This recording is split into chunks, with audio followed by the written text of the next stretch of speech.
Discussions on everything from the court to the field, mixed with the business and culture that orbit the sports world. Whether it's the latest blockbuster trade or the societal impact of sports, Two Men On with your hosts, Van Nunley and Fred Slow, with producer Isaiah Johnson on 95.5 FM and AM 610, the sports animal.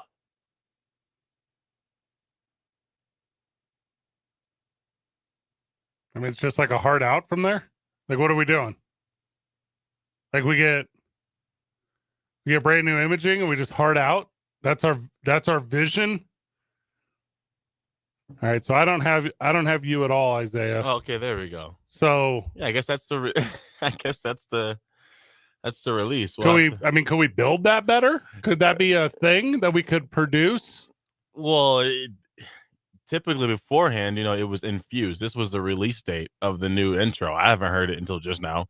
Beforehand there was an intro and there was a song attached to it. No one runs anything by me here, I guess. What's in the email? Not that intro, because I would have listened to that. Inside Radio, we got a new big voice guy. Like, this doesn't really mean anything to anyone who casually likes sports. I mean, there's a way to do it, and then there's the way we just did it. Like, this is not correct. This is not the correct way to do this. Yeah, there's got to be some sort of sound built in. Yeah, let's go ahead and check that at the 5 o'clock. Let's just see what's going on there. Yeah.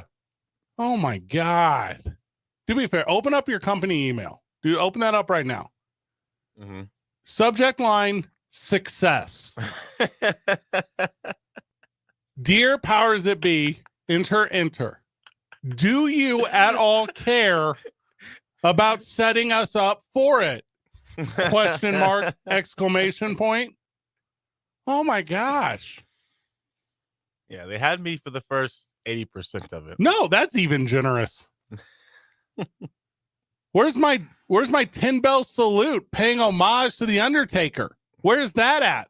I didn't even get a chance to go. It's Monday, Albuquerque. You know what that means? Same story, different season. That's what I was going to say. I was ready. Yeah. That'd have been pretty accurate. We just need to get a little liner over there next No, time. we don't need anything. We definitely don't need Van Nunley. Oh, great. Steve Palmisano's calling me on my cell phone. What, do you think there's something wrong with the broadcast? You want to double check everything? What is going on here? That's a little odd. Definitely knows I'm on air. I don't like that. I can't answer it on air. I should have answered it. I thought you were gonna. There's a lot of that. So what, Van's out sick or what? Don't worry about it. Van's not here. Van's not here. Don't worry about him. I'm not. That's a fact. I'll follow your lead. Dan Mayfield's going to join us at 5 o'clock. I'm very excited about that. He has been in media forever here in town, and he takes last-minute bookings. So he's going to join us at 5 o'clock. Obviously, we'll talk the world of sports. He'll probably talk to you about road closures or whatever around town. Yeah. He's living that life now. I could have used him last Friday. Over there on KKOB after I had to leave you guys. Went pretty smooth, by the way. No one asked me about it. Yeah, it's because it went so smooth. If it went terrible, you would have heard about it. From who? The House of Strauss? Yeah, they were the instructions were to do sports. And I knew in my gut that wasn't going to last long. That was not going to fly over there. I knew it wouldn't. Hey, it's Isaiah Johnson. It's the No Cap recap of the weekend, and we're going to tell you what's going on in the world of sports. Is that what you're going to do? Nah. You're not doing the No Cap recap? No, I'm maybe futuristic. I'm going to add that in there. No, I started out doing... You go, actually, Fred. Yeah, I'll take that. It's not the worst segue I ever heard. No Cap recap. Yeah. I'm going to answer the phone real quick. Hey. What's up? Tell him I got a diatribe, though. I'm about to go on one, whoever it is. Okay. Also, if they're talking about car insurance or warranty, no, I'm already set. Van's not here. He's out sick. Don't worry about him. He will recover. We do have a big couple of weeks coming up, though, so he's not allowed to power through it. Cowards. He's going to take one off today. We don't need him. Dan Mayfield will be here at 5 o'clock. You know Dan from TV and print and radio for about 1 million years. He's a very good friend of mine. We're excited to have him. We are live in studio today, 505-246-0610. You know I don't love the phone call, but I will take it from you as long as it's based in reality. I will take the phone call from you as long as it's based in reality, to the sense of, if you call to say something crazy, like the NFL needs to add more replay for ball spotting. If you call to say something crazy, like your heart is broken about the NFL team that didn't make it to the Super Bowl, who is one of the 12 NFL teams to never make it to the Super Bowl, and there should be no surprise whatsoever that they didn't make it to the Super Bowl. If you're calling about that, call TJ Trout. It might be same vibe, but this guy is a realist. This is Howard. Friend of the show, Howard, who I don't know if you know this. Every day he celebrates when Van's not here. Howard, welcome. Well, that's what I was about to ask you. Where is Van? Don't. Hey, I'm going to drop you a pin, Howard. You go there. You see how Van's doing. Hey, real quick, guys. You know, you can piss and moan about the calls and everything, but in reality, Buffalo theoretically could have lost that game by 2 touchdown margin. Yeah. Easy. Duh. They could have done a lot of things better, except for Josh Allen can play football. Not good enough. No one else on that team can. No one can hoop. Not anyone on that team. They're not good. Well, the ones that can, they don't let them run the ball. I mean, Josh Allen kept doing over left tackle on short yardage. Yeah. I mean, come on, you know. You think it was left tackle? It was left guard at best. They weren't even trying to stretch him out. They were like, just exactly fall left guard. forward. Excuse me. They said, I think we can get half a yard here. And NFL's camera said, no, in Super HD, you cannot. You cannot get that. Nope. We have it on. We have proof. Everybody was dialing it up. Ugh. Now, this question is for you because you're the pro wrestler aficionado, Fred. That is, in the state, I'm an authority. Authority, okay. Thank you. What are your thoughts on WWE viewership declining now that they've gone to Netflix? What, Howard? What are you doing? There are no ratings on Netflix. What are you doing, Howard? I heard. No, you did. No, one on Netflix Fred, reports to the Nielsen. There's no. Hey, whatever is on replay on TNT on Monday nights is pulling a higher number than Raw because it's on Netflix. There's no reporting.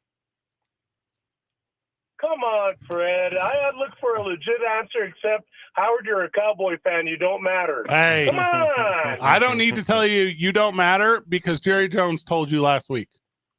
I know my therapist told me I do matter. So how about that? Okay. All right. I'm Have trying. A good day, guys. Be good, brother. Good call. I like him. I've liked him for a lot of years. Yeah, here's the thing. It's a game-changing deal for WWE. It's a 10-year agreement. Okay. They don't ever, and excuse me, let me repeat something real quick. Ever report ratings from streaming numbers to anyone. Does not work that way. You know what is up now? Subscribers. You know what else is up? The cost of a monthly subscription. No.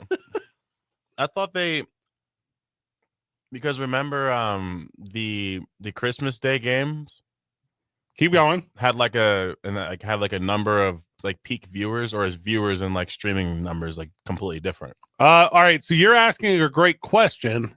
What you're talking about is a number that Netflix put out there because it's all pro wrestling. There's not a third party anything that reports on streaming numbers. It just doesn't exist.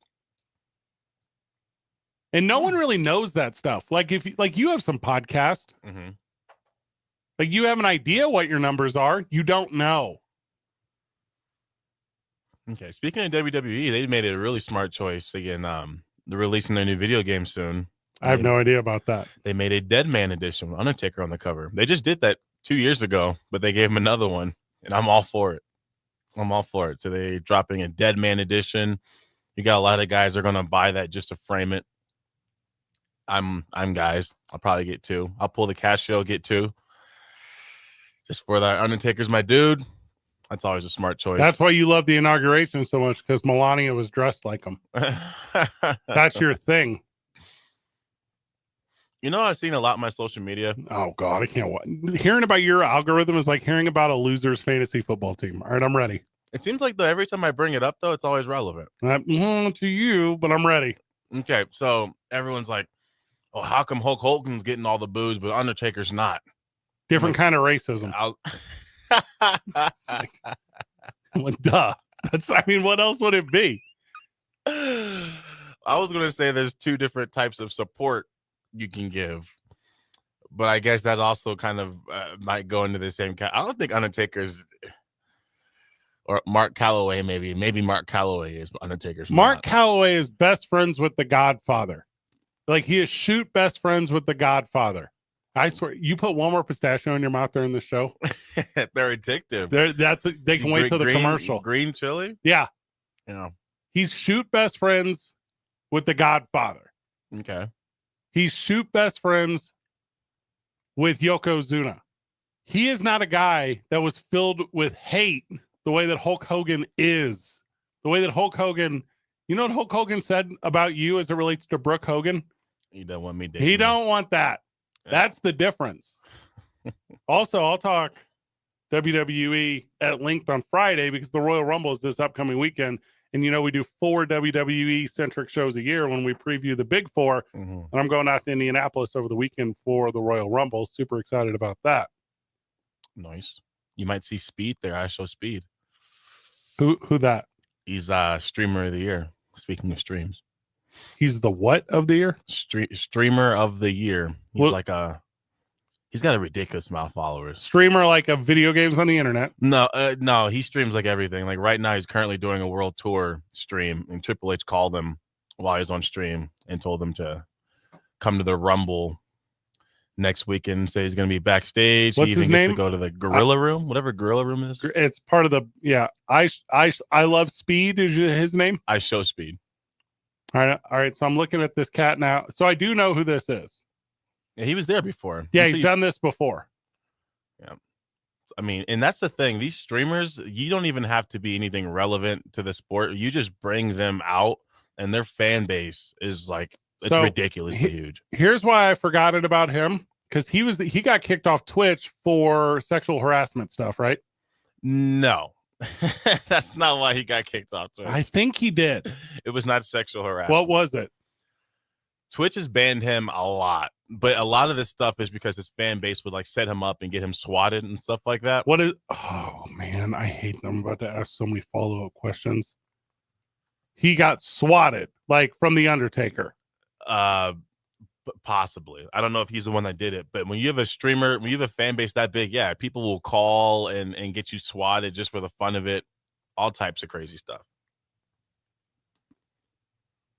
Well, call who? Whoever you call to get somebody swatted. I'm guessing 911. I don't even know how that process goes, which I'm proud to admit.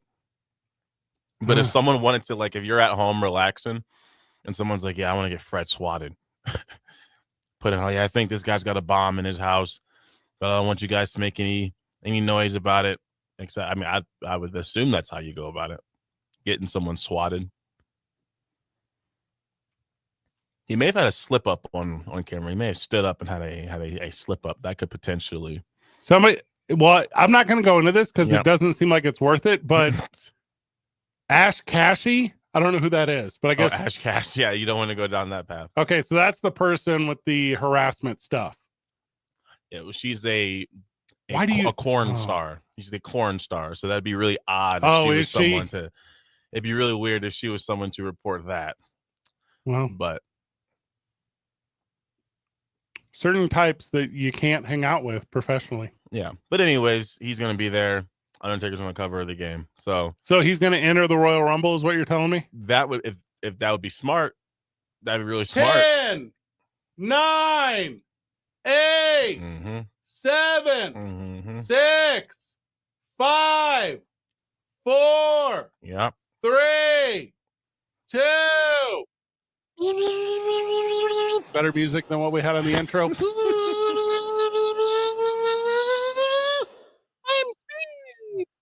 then he runs out. Yeah. Okay. That would shock Well, I wouldn't be shocked if the Boo Birds were there too. me. No one's gonna care about that, brother.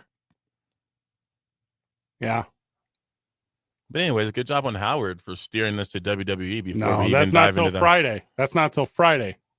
Now I see what Howard was talking about here, saying that Monday Night Raw is down to 3.7 million viewers allegedly from the nearly 6 million debut during the week 1. Here's the thing. Well, I don't watch wrestling live. that's because you're busy. I'm busy. You know, a lot of people are employed, like Speed fan base. I'm overemployed. I make up for them. That's my thing. What's that? Free time. Stay away. Get out of here, free time. I don't have time for you. I have to watch the NFL the way that I've been watching it for the last 20 years professionally. Seeing the most predictable thing in the last 20 years happen this past weekend. We'll go into that when we get back. I'm in the studio. Van's not here. Isaiah's carrying the load until Dan Mayfield joins us at 5 p.m. It's 2 Men On with new intro music that is booty. You gonna have that fixed by tomorrow? Who do we go to about that? Who are the powers that be for that? You know, I might as well mix up in my own hands. That's what I'm. Hey, that's what I'm saying. Now we know. I can download anything in moments. Bops. I can download bops. What did I say your segment was called? No cap recap. No cap recap. 2 Men On 95.9 FM and AM 610. The Sports Animal.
It's bad that the listener doesn't like the new intro. I don't like that. I guess I'll just have to fix it. Notice the theme. What's more realistic? I fix the new intro, or NFL fans figure it out about Patrick Mahomes and how he is the greatest single quarterback in the history of the game? Which one is going to happen sooner? Probably you fixing the yeah, because they're idiots. NFL fan is the idiot fan. They used to not be idiot fan. In the 90s, when they were all gambling degenerates and drunks, like they were super good at being fans in the NFL. They just loved the NFL. Nothing else. They just love the NFL. And now it's such a casual fan sport. Taylor Swift's in it. Don't know if you heard. It's such a fan sport that there are so many fans of it. There's no way they can be intelligent. There's the percentile. There's no way that greater than 50% of these fans can be intelligent and not recognize that we're watching the greatest athlete to ever play the position. His greatest failure in a season is losing AFC championship games. That's the basement of his ability. Are you kidding me? He doesn't need Tyreek Hill. He doesn't need, well, Hunt before he left and then came back. But yeah, I mean, you get what I'm saying. Travis Kelce's about to retire. He's got one game left. He's going to send Travis Kelce away. He's going to say, see ya. And then he's going to keep winning games. And Josh, what's Josh's last name? Allen. Mm-hmm. His daddy, Patrick Mahomes, even after beating him, says, tough he had to go up against us. Oh, God. God. He wasn't going to have it. Yeah, the Bills fans, I will say this about Bills fans.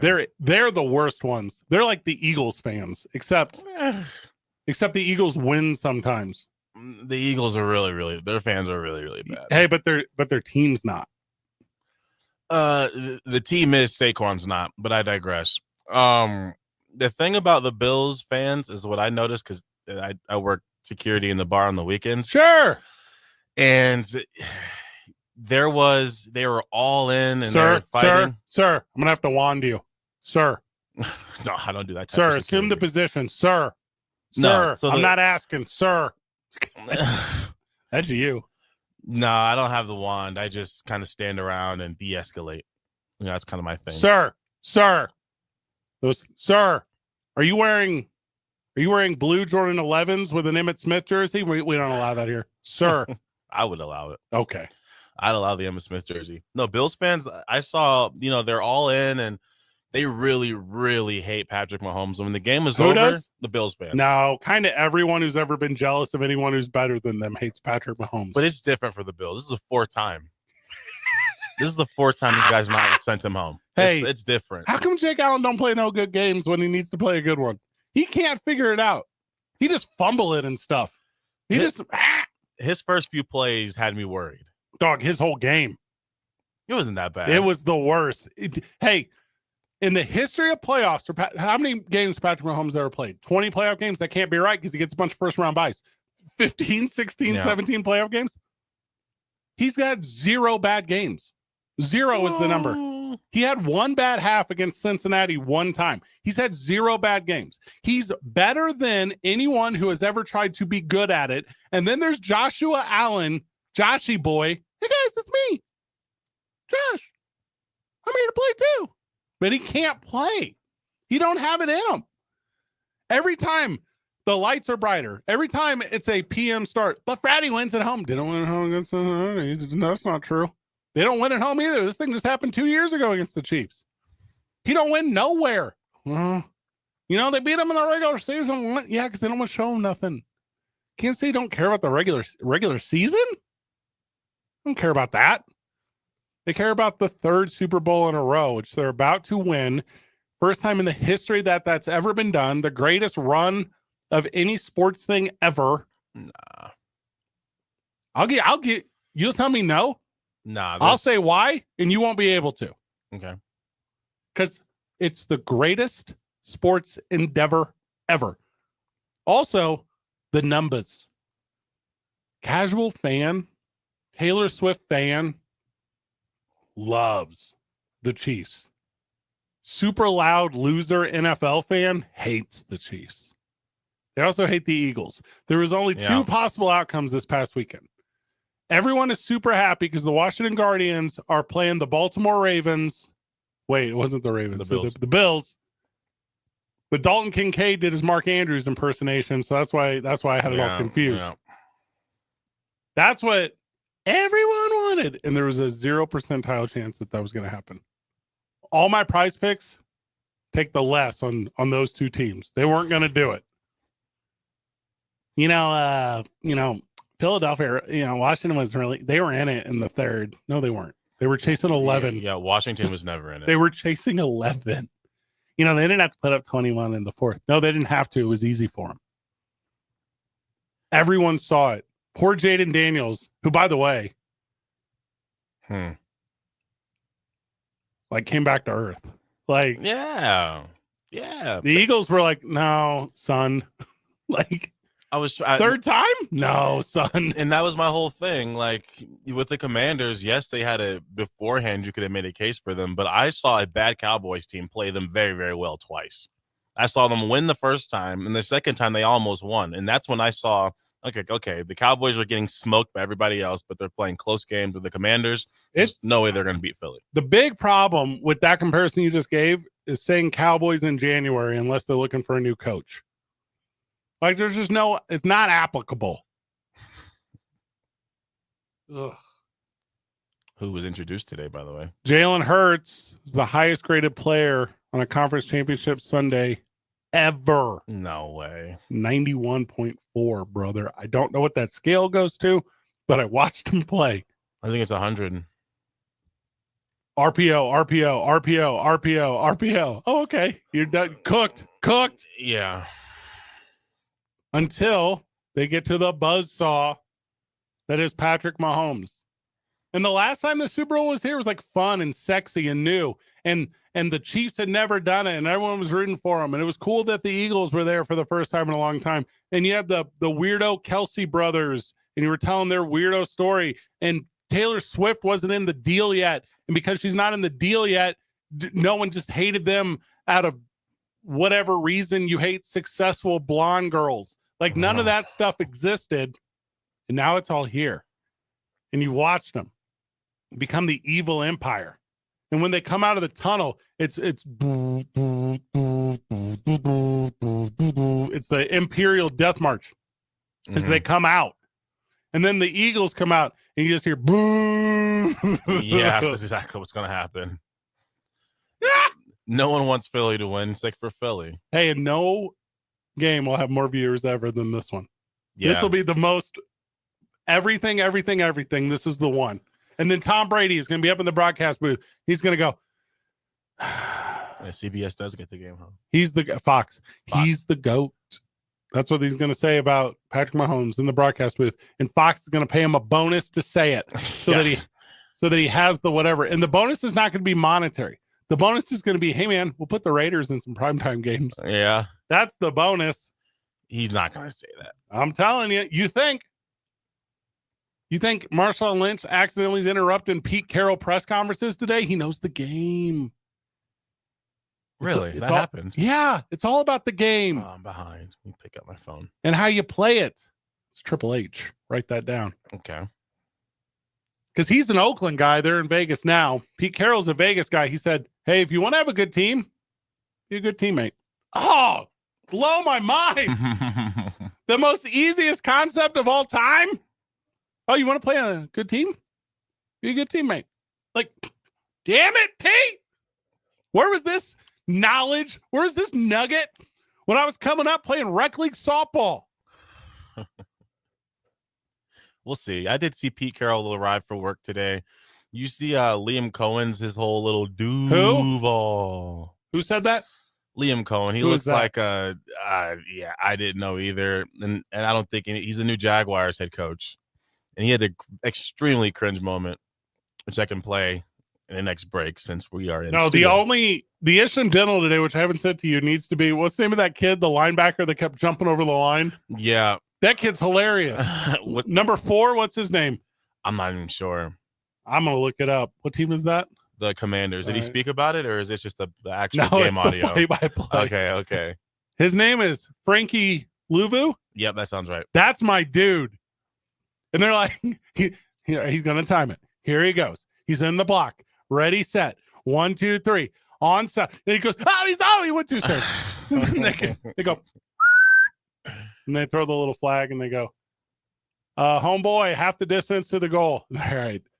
Second time. Yeah, that's the first one. Second time they go. We'll get the soundbite. Second time they go. All right, here we go. And then old boy, what's old boy's name? The Jalen Hurts. Yes. They do the tush push. Everyone hates it now. They thought it was cute and fun in the beginning. They get up there and Jalen Hurts is going,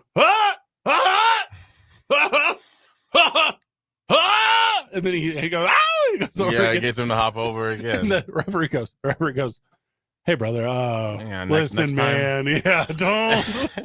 I'm not trying to be that guy, but I'm gonna have to be that guy. yeah, and then all right, here we go. Third time's the charm. He walks up to the line. His name's Frankie. Frankie walks up to the line. He goes, I'm gonna do it. He leans over. He goes, I'm gonna do it. And then someone else jumps. And then he was like, not me. Puts his hands up like he's like one of his buddies is pocketing candy at the movie line at the theater. He's like, it wasn't me. And then they just start making up rules. Like the referee's like, what do you mean they get this? Yeah. Half the distance to the goal, and it's been advised that the Philadelphia Eagles will receive they get a touchdown. You're like, what? That's not in the book. This ever happened before? No, it's never happened. Also, if it has, don't at me. I should not know that. I am casual sports fan. Like all NFL fan. All NFL fan is casual sports fan. Used to not be that way. Now it's that way. It was that good of a weekend for 2 bad games that you could have seen. The AFC one kind of came down to it at the end. Kind of came down to it. Mm-hmm. Dalton Kincaid. Oh, when we get back, it's 2 men on. I'm in the studio. Van's not here. Dan Mayfield's going to join us at 5 o'clock. It's 2 men on 95.9 FM and AM 610. The Sports Animal. This report is.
Doug DeRocher was just in here during the break. Little inside radio. I'm in the studio about one day a month. It's not my jam. Normally we're at Howie's on Monday, but Van's not here. I don't know, maybe we'll go the day after the Super Bowl or something. Can't go next week. Van and I are out at the Super Bowl all week. That's going to be a fun week. A ton to do out there in New Orleans. Most of it not work related. Hi-oh! I heard you guys grind like from 7 to 7. How do you have the energy? There's no way that's accurate. Oh, okay. It's like 7 to midnight. Like 7 to 2 for real. Because it's like okay. So I start 7 a.m. I got you. 7 a.m. Get down to Radio Row. Every day.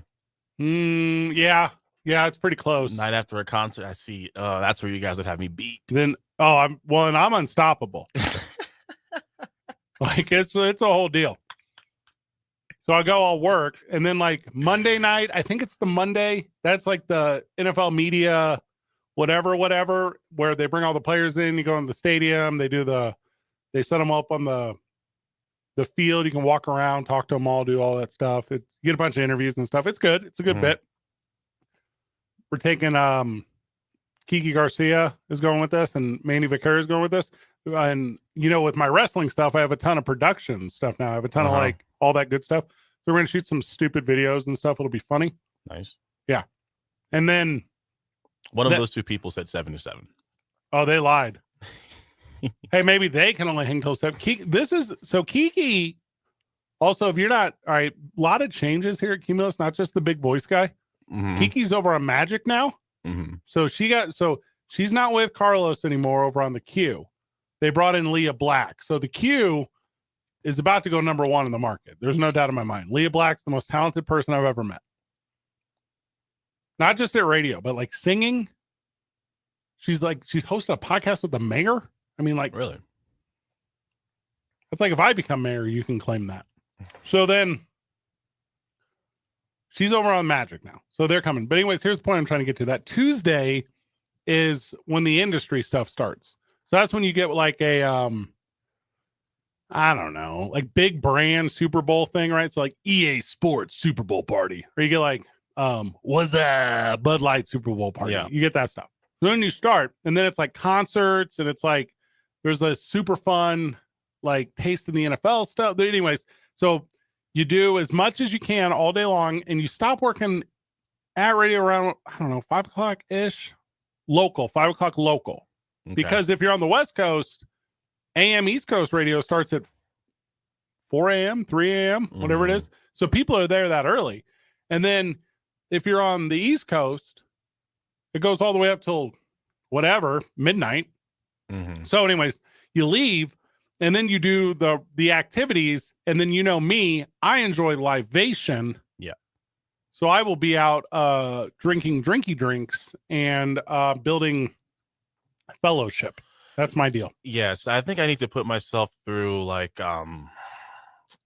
training after I've had a certain amount of shots. You can't hang. You're not there yet. Here's the thing. I can hang, but I'm not trying to be 4 shots in, and then all of a sudden I see one of my favorite players walk by, and I'm, oh gosh, not in the state of mind I'd want to be in. Oh, yeah, that's happened to me. That happened when Pauly Shore walked by. No, and that's one too, because I'm so many years in, I don't have that whatever moment. Yep. That's not true. There's a couple people who could get me, but they just haven't historically. Yeah, I'm sure you get desensitized after a little bit. After you see so many people, then you finally meet them, and then you talk to them, like, okay, all right, that was done. Well, and there's like off the air stories I can give you, but like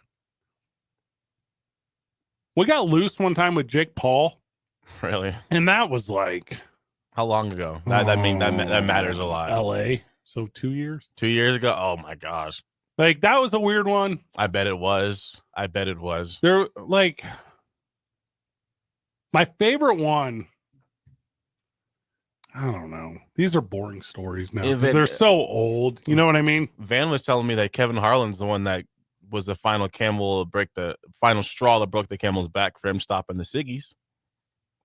Yeah, that's 100% true. So he was like, "You got a good voice. You shouldn't. Yeah, put those down." The one that super got me was, this would have been years ago. So it would have been, one was in Houston, 2017, Patriots and Eagles. Is that right? Mm-hmm. Yeah, and the comeback one. Yes. Or was that in Atlanta? I don't know. They all run together. It don't matter. But Mary Lou Retton. So Mary Lou Retton came on, and that probably won't hit with you because you're more of like traditional sports fan, like NFL fan, like that kind of thing. She was 1984 Olympics in LA, perfect 10 gymnast, like on the cover of the Wheaties box, like big deal. The whole thing. And when I was a kid, the Simone Biles of your generation. Yeah. Okay. Yeah. But like Simone Biles trying to be her. Okay. Like there was no, before that, it was all Russians and Ukrainians, like Ukrainians, the athlete, not the warriors. And that one popped me. And there's this story. I used to do radio with this gal. Her name was Kristen, Top Tier. So there was this, what had just come out? Instagram 2017? No. When did Instagram start? Instagram started at the very, very latest 2012. Yeah, 2012, 2013. At least that's when I hopped 2010. On. Yeah, that tracks. I got So I'm going to tell you it was Instagram, but now that I'm saying it, I think it was Instagram. So Mary Lou Retton didn't have an Instagram. And me and Kristen are like helping her set up her Instagram. Like, and I'm having this like just sit at like whatever multiple plush chair table thing. Yeah. Where America's sweetheart, the perfect 10, Mary Lou Retton.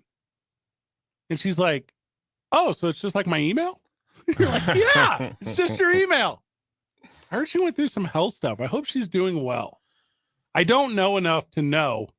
And also, if I ever met her again, aside from the height difference, I can't come up with a reason why she would remember me.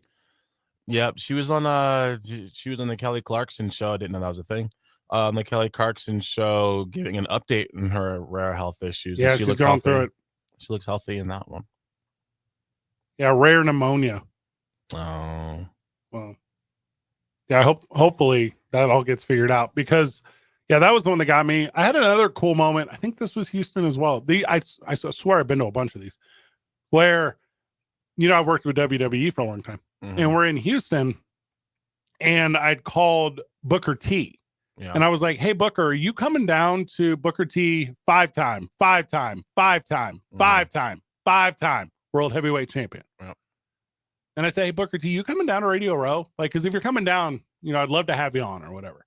And he's like, listen here, sucker. You know, he's like, no one asked Booker T to come down. I was like, well, I'm asking you. Like, I'll pass you in. We'll do the whole thing. And Booker T walks in, and it's, you know, the Harlem Heat song, you know, dun dun dun dun dun dun dun. So when he walks in, I don't know if anyone else hears it. I hear it in my head. So when he walks in, yeah. And then how many media outlets are at this thing? Hundreds, right? There's hundreds of them, and it's like Moses parting the radio seas, right? The seas part, and Booker T just beelines it to lowly St. Louis, Missouri radio. Yeah, sits down with me and goes, "Let's go, sucker." I'm like, "Okay, yeah." And that was the one where I was like, I looked around the room. I was like, "Take that! This guy's gonna be mayor one day of Houston. He's from Houston." Okay. I ran into him a couple years ago at Comic-Con here in town. I was hosting like a panel thing. And I go, hey, you remember this thing in Houston or whatever, this, that, the other? He goes, that was the longest day of my life. I never got to leave. I was like, yeah. Got you with the energy first. Speaking of energy, we're going to get some during the break. And when we get back, I'm not going to let Dalton Kincaid slip through these fingers. It's 2 Men On. 95.9 FM and AM 610.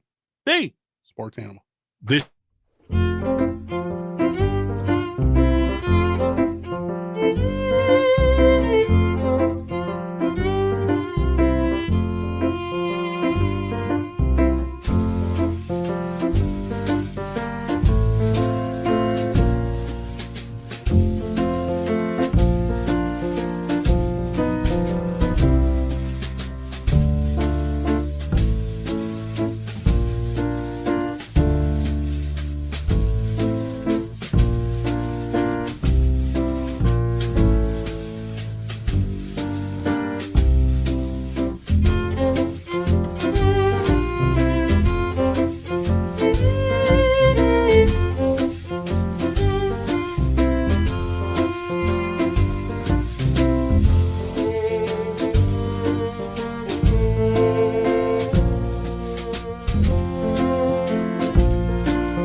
If you want to win games and you have two hands on the football, you flip and catch the football, Dalton Kincaid.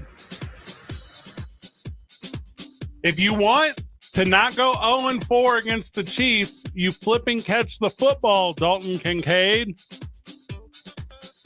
I have a theory.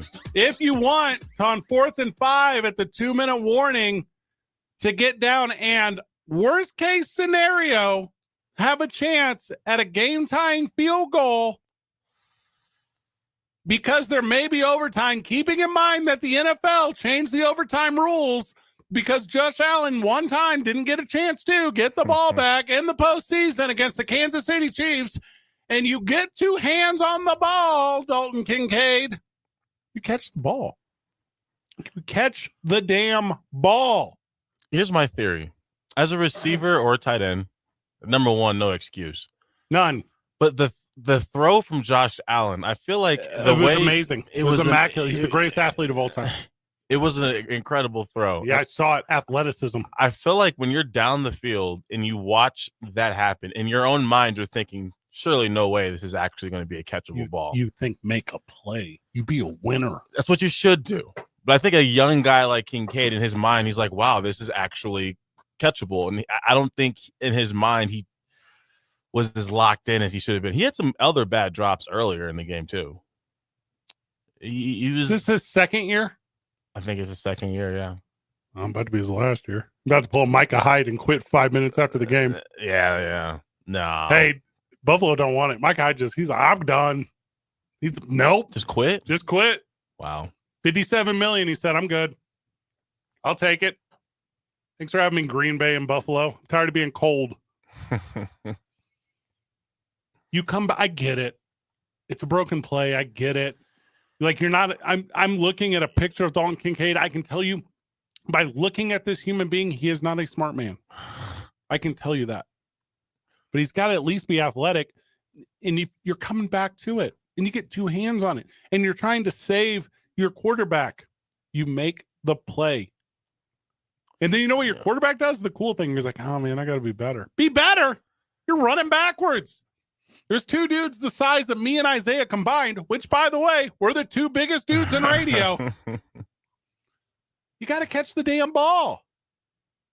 If you listen to Josh Allen before the game, he sounded like he was already accepting, like he was ready for defeat. Like yeah, I know. I've heard losers talk. He's already got B- and Haley Steinfeld. Like now he's got F- and playing the Chiefs. Did I get her name right? I wouldn't know. I should. I think. That's her. I don't know a ton about her. I think she was in True Grit. It was like Josh Allen's lady or something? Yeah. He's living the dream. Yeah, she's got a lot of pressure. Her and Jalen Hurts, his lady, they have to master the mental ability of let me just go to sleep knowing every woman in the world wants my man on a serious level. Hey, you're talking about my fiance right now. Every day she tells me this. What do you mean you have to leave for 10 days for the Super Bowl? I'm gonna die. No, you will not. You will not die. She's not coming with? Can't get her credentials? Dog. She came to Vegas. It was fun. Here's the problem with going to the Super Bowl. You're busy. Yeah. Yeah. You know what I can't do? Creole broils or whatever. Cuddle. Yeah, I gotta. Yeah. Sorry, babe. Cuddle when I get back. You know what's gonna be sweet? February the 10th. That'll be awesome. Is that the return date? When we get back from the break, Dan Mayfield joins us. Get ready to laugh a lot. It's gonna be the best. It's gonna be the best because Van's not here. 2 men on 95.9 FM and AM 610. And also with our new imaging, I have no idea how long this commercial break is. The Sports Animal.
Welcome back to the program. Welcome back to Zoom It On.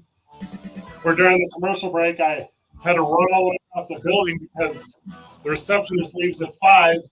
Big surprise, left early. Dan Mayfield's with us. Dan, welcome. What's going on, Fred? How are you, Excited man? to have you. Big weekend of football. For who? Or I guess any Chiefs fan. Any Eagles fan? Is there an Eagles fan?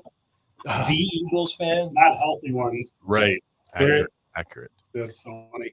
We're excited to have you here. We're going to have a lot of fun with it. Dan is Absolutely. the spokesperson for the city. Yes. The one you live in. I'm one of the many, but have fun doing that. And also watching football, watching wrestling, talking wrestling. Oft contributor to Duke City Championship Wrestling. When I can, I will. You always do. I love it, man. It's Yeah. great fun. Yeah, Dan, Those you guys are- you attended Fred's birthday party, huh? I did. I Yeah, think you and I I- met there. Yeah, I recognize the slick hair. That's how I. Oh, that's yeah. how I know. Yeah, It's my trademark, man.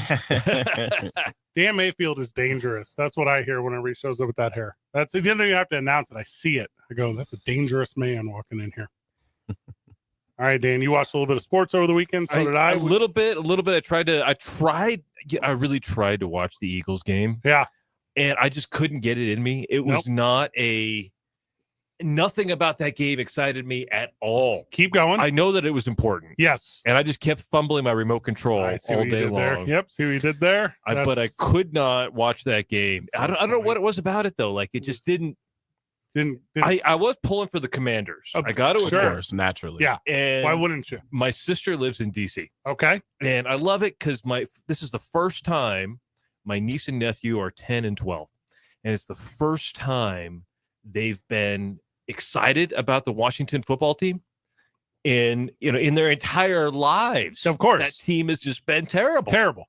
And all of a sudden they got a couple, what's his name? The quarterback was just crushing it. Yeah. And Daniels. thank you. And like for the first time, they're as a family, my sister's family is excited to actually watch football because like for the last 20 years, there's been nothing out of that Washington team. There's been nothing. And they had a fake glimmer of hope with a lot of like manufactured media with RG3 some years ago. That wasn't a real I thing. totally forgot about that. And you should have, because he wasn't anything. It was, I guess, 2007. Sean Taylor died. Is that right? 2007. Mhm. Oh, man. It's got to be close. But it's been downhill they haven't done a thing since. Right. The whole, Right. And then their owner was booty, like beyond booty. Yeah. Did not care about when he was. Didn't care about the team. It seemed Nothing. like he didn't even take time to get a name for the team. No, we knew he was selling it. He didn't care.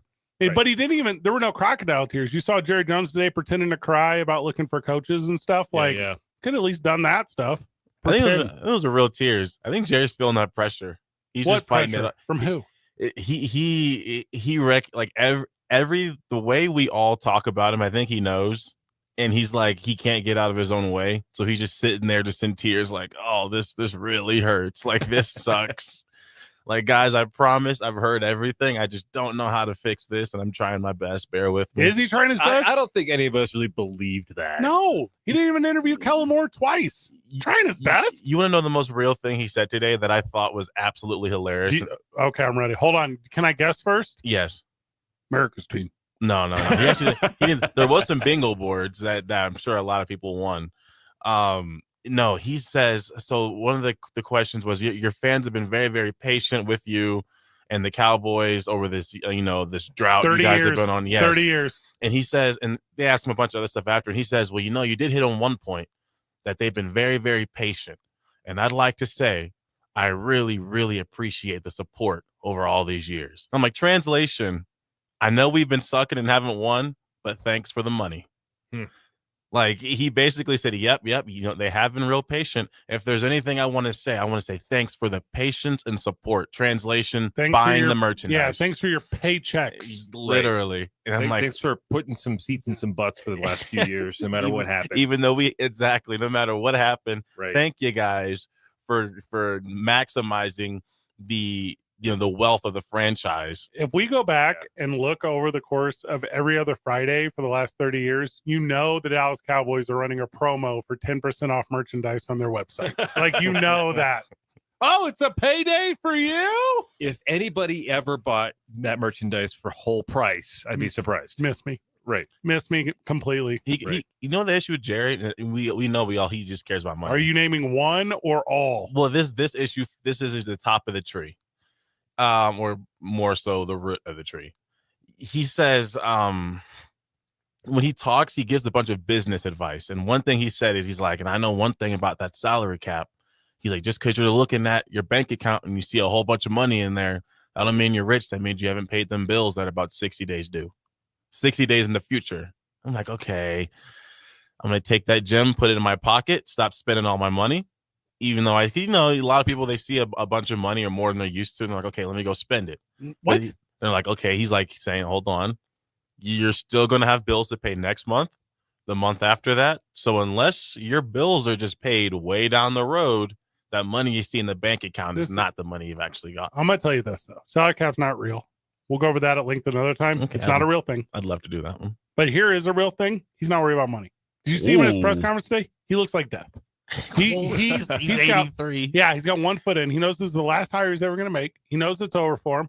He thought in the last 30 years he was going to have opportunity with his legacy. Did not have it. Failed it. His son is a nobody. He's ruining the thing. Stephen Jones looks closer to death than Jerry does. He needs to sell it. Sell the whole thing. Get out of it. Go hang out with Micah Hyde. Be gone forever. Dan, you're a big country music guy. Who's the big country music Texas guy right now? If it's not Shabuzi, I don't know. Okay, I think it's Shabuzi. That's what he's got to do. It's over for him. He can see death knocking at the door. Like, he don't care about this. All he can talk about is money. That's all he knows about. He don't know about winning. You say he doesn't care about money, though. He don't know. No, that's all he knows about. He don't care about it. He tries to act like one of the tech bro entrepreneurs. 100%. Or like he's trying to channel that energy, but it's clear that like all he does is like listen to a couple of TED Talks and then go out there and regurgitate. Yeah. He took the tie off this time, had it open on the top. Mm-hmm. And then all those tech bros, they get caught up with from Chinese AI companies, and their stocks just die today. Right. Look that up, Isaiah. This is why you can't get into this stuff. Well, I think here's the thing. I think he does have a good philosophy when it comes to money, right? He gave another story. He says when he bought the team, they all flew in a big old nice private jet and they landed, and then they got into a super old, he says 5-year-old. I'm like, that's not old, Jerry. Not to me. He's like, so 5-year-old Ford Bronco. And then they're like, one of the guys is like, this doesn't make sense. We just bought the Dallas Cowboys. We have all this money. Why are we in this Ford Bronco? And he says, you can't have it all. Big OJ guy. Mm-hmm. Exactly. That's what it was, dude. You think that's what it was? Big OJ I think guy. that was before the OJ. No, he was still a fan then. They had a deal. What year did that go down? The OJ, 94? Okay, so 93, 94. Yeah. this must have been 89. So maybe When he bought it, he bought it in the summer of 89. So, yeah. Mm-hmm. Like, Dan, you can't have it all. All right, Dan Mayfield is with us. He's a spokesperson for the city. He's going to hang out with us for Rock a and while roll. until he chooses to leave. I said to Dan, Dan, park in the garage to the north. I'll validate. He says, I run the city, brother. I'm just park wherever I want. Yeah. They pay me to park here. Isn't that crazy? Hey, OJ, so 94. Blah, blah, blah. 94. So So you you're would have been, you're in high school then? College. I was just starting college. You just started college. Yeah. And you have roommates because you Yeah. went away. And I was remembering we watched the slow chase Oh, I love this. on the TV, and we were just like, oh my God, what is this? Just watching the slow chase. It was like breaking news everywhere. June 17, 1994. That sounds about right. From the dorms. Yeah. In the great town of Socorro, New Mexico. That's the At one. New Mexico Tech, yes. Who was your roommate? His name was Corey. Okay. Yeah. From India? No. I don't know if that exists. No, because it's Socorro. That's the whole campus down there. The whole campus it is wild because it's Transplants. this weird, interesting, totally continental village Mhm. in the middle of Socorro. There's so much culture down there. It's amazing. I'm going to tell you this because UNM's cool. State's cool. Highlands and Western and Eastern, they're all cool. Mexico Tech, maybe the brightest minds in the whole, and it's not even close. The Yeah. brightest minds in the whole state. No doubt. Highlands is No all doubt. right. Those guys, it's such a weird continental place where there's just Mhm. people from all over the world, and they're all learning, petroleum engineering and all these crazy things that you don't think people even You wonder where people learn this stuff. It's places like that. It's amazing. It's amazing. That you weren't alive yet, Isaiah, but No, not at all. it was crazy. So there's this cat, AC Collins, and he's driving the Bronco, and OJ's like hiding in the back or sleeping in the back or something. You know, if he could sleep, he's a true maniac. well, And I he think just killed 2 people. Yeah, So but, you know, adrenaline rush put him to sleep. If that guy says do something, you're just gonna, do it. yeah. Yeah, you're not calling his bluff. You No. can't run from him either. Yeah. He's a pretty fast dude. But it was like he ran from the law so fast. And the number, I'm going to tell you off the top of my head, it was 100 million people watched it. I think so. I think that's what it was, which is today absurd. Right. You couldn't get 100 million people to do anything. No. Nope. Well, I think I read that the Super Bowl, they're expecting 38 million to watch it. Live or something. Live. Yeah. 100 million had to be some political. It would have to be. Or- and even then, I don't know. Double murders. Yeah. Right. It would kind of be like if LeBron killed a couple Today. of I was people just going to today. say LeBron goes. I made Yeah. this point earlier about a month ago. Say LeBron went down for the Diddy thing. Right. That would be. 100 I would million. watch that. I'd watch it. I think a bunch of people It'd would. be the biggest thing. It'd be bigger than OJ, huh? Hold on. He's not even the 1-to-1 comparison because No. OJ at the time was like a movie star now. And he Right. was like America's sweetheart. And he was, It's all those Naked Gun movies. yeah. And he was actually a pretty good actor. In those. John Just Cena. incredibly. That's John who it Cena, is. It's John John Cena, or The yeah. Rock. Yeah, It's The one of Rock. those two. Yeah. But The Rock would be heartbreaking. it'd be heartbreaking, Oh, especially after he murdered Stephanie McMahon or whoever. Like, no, don't murder. Now that was crazy stuff, and so many celebrities came out of Isaiah because it was people you've never Do you remember Kato Kaelin? Kato Kaelin. That was the weirdest thing. I've got to Google that guy during the break and see where he is now. I'm gonna assume dead. I'll look it up for you because I'm good at this. He's probably preserved in wax somewhere. But yeah, all these where people came out of the woodwork and became stars because of all of that. That was Yeah. mind blowing. Not Yeah, dead. I really can't think of a sports figure today that is as revered as OJ was then, because he was funny, he was interesting, he did all those Hertz commercials for years. He Mhm. was a good actor. He was, he was on every NFL broadcast. He was talking there. I mean, he was just everywhere for a decade. So on a scale of 1 to 10, say OJ's 10. Where did Hernandez rank? 5? Aaron Aaron Hernandez, Hernandez? Yeah, way that down there, situation. Way down, way 2. Jeez. Mm. See, OJ was a sports guy that non-sports people knew. Yeah, like Michael Strahan. He was more like Neil deGrasse Tyson. yeah, Because non-scientist people know who he is, right? Yeah. I could make this argument, I bet. I could Okay. say maybe Hernandez was more impactful. at what? Just because of that pretty much sprouted the whole CTE thing. No, well, you're And some of close, but you're not. Some of that. Yeah, because I can talk to you about like Junior Seau. I can talk to Yeah, you about Chris Benoit. I can talk to you about a bunch of those guys. But they didn't know. I think it was Hernandez and the guy from the Steelers who was in the movie. Yeah, he was actually in the movie Concussion. Not him himself. I don't know. But yeah, there was a center from the Steelers that died and they found CTE. The first one I really remember was this cat Barrett Robbins. Do you remember the 2000 Super Bowl where the Raiders were playing against the Buccaneers and it was in San Diego? And not he at all. he disappeared. He was the starting lineman for the Raiders. This was the Rich Gannon Raiders. And I think Tim Brown was on that team. And he was the starting center. And he was supposed to be at the Super Bowl on a Sunday or whatever, obviously a Sunday. And the Saturday night before, he goes down to Tijuana and gets lost in like a drug and sex craze because his brain is nuts. It's toasted. Yeah. So were people call? Did he play the next day or just disappear? No, Never he was come back? gone. And Like, no one could find him. no one could find him.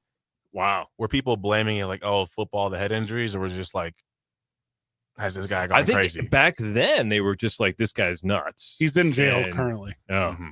I think back then they were just like, yeah, this guy's nuts and we don't know what Yeah. to think of him. But it definitely is CTE. Yes. Like there's no doubt. Yes, right. 100% hindsight. Like when you look in hindsight, then you start connecting it with all these different people. I'm surprised more boxers didn't put that into perspective rather than football. Oh. player. I guess it's close. It's Well, not so too for far a off. lot of years, it was called Punch Drunk. And Dan's going to be able to Yes. speak on that at length Absolutely. because he is the forefront of combat sports and all of its initiatives here in the state. And we'll do that whenever we get back. It's Word. 2 Men On live from the studio. Dan Mayfield's here. Ow! Van's not here.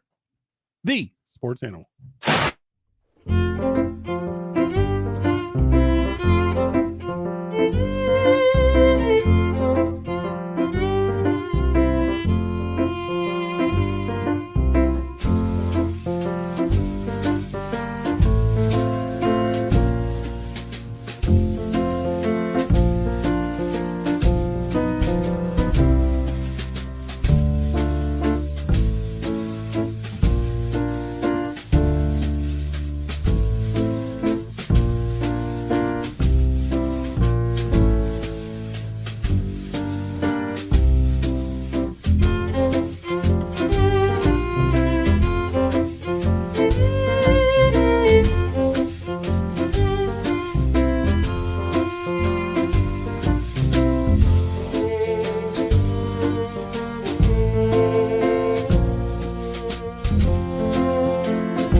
Welcome back to the program. Welcome back to 2 Men On, where Dan Mayfield is with us. Dan Rock and Mayfield, roll. he's taking the place of one Van Nunley today, and we're all better for it. I didn't know Van could call in hungover. Yeah, on a Monday. Yeah. His Sundays go hard.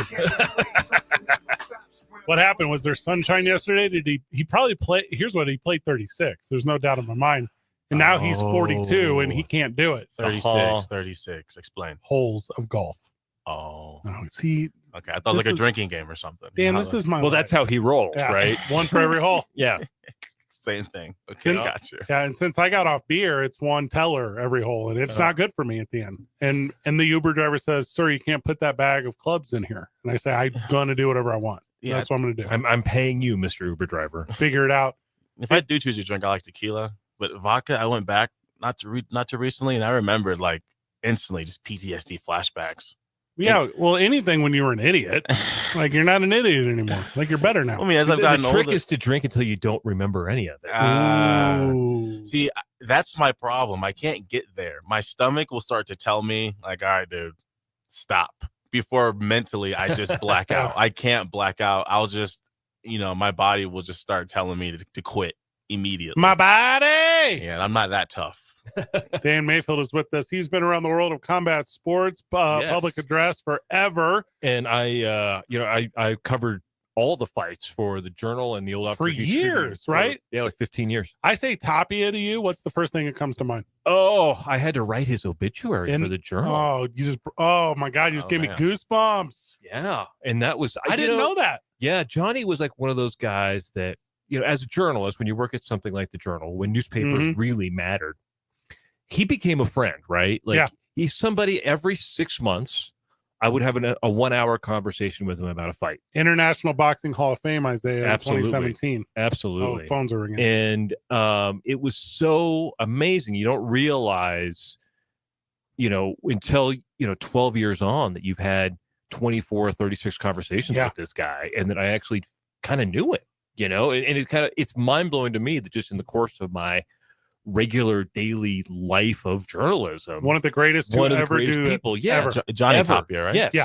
Yeah, I heard some stories about Johnny, especially as a kid. He'd just be rolling around on his bike, just like a little kid, just like regular. It was actually Darren White told me that story. And he's like, the kid's like, "You know who I am?" And he's like, "No." He's like, "I'm Johnny Tapia." And he had no clue. So he went and asked somebody, like, "Oh, yeah, you ran into Johnny?" Like, Don't mess with that kid. yeah, that kid's the real deal. Yeah. Yeah. And his brother, the story is his brother used to put him up for fights, and his brother would bet on him. And that's how he learned actually how to fight.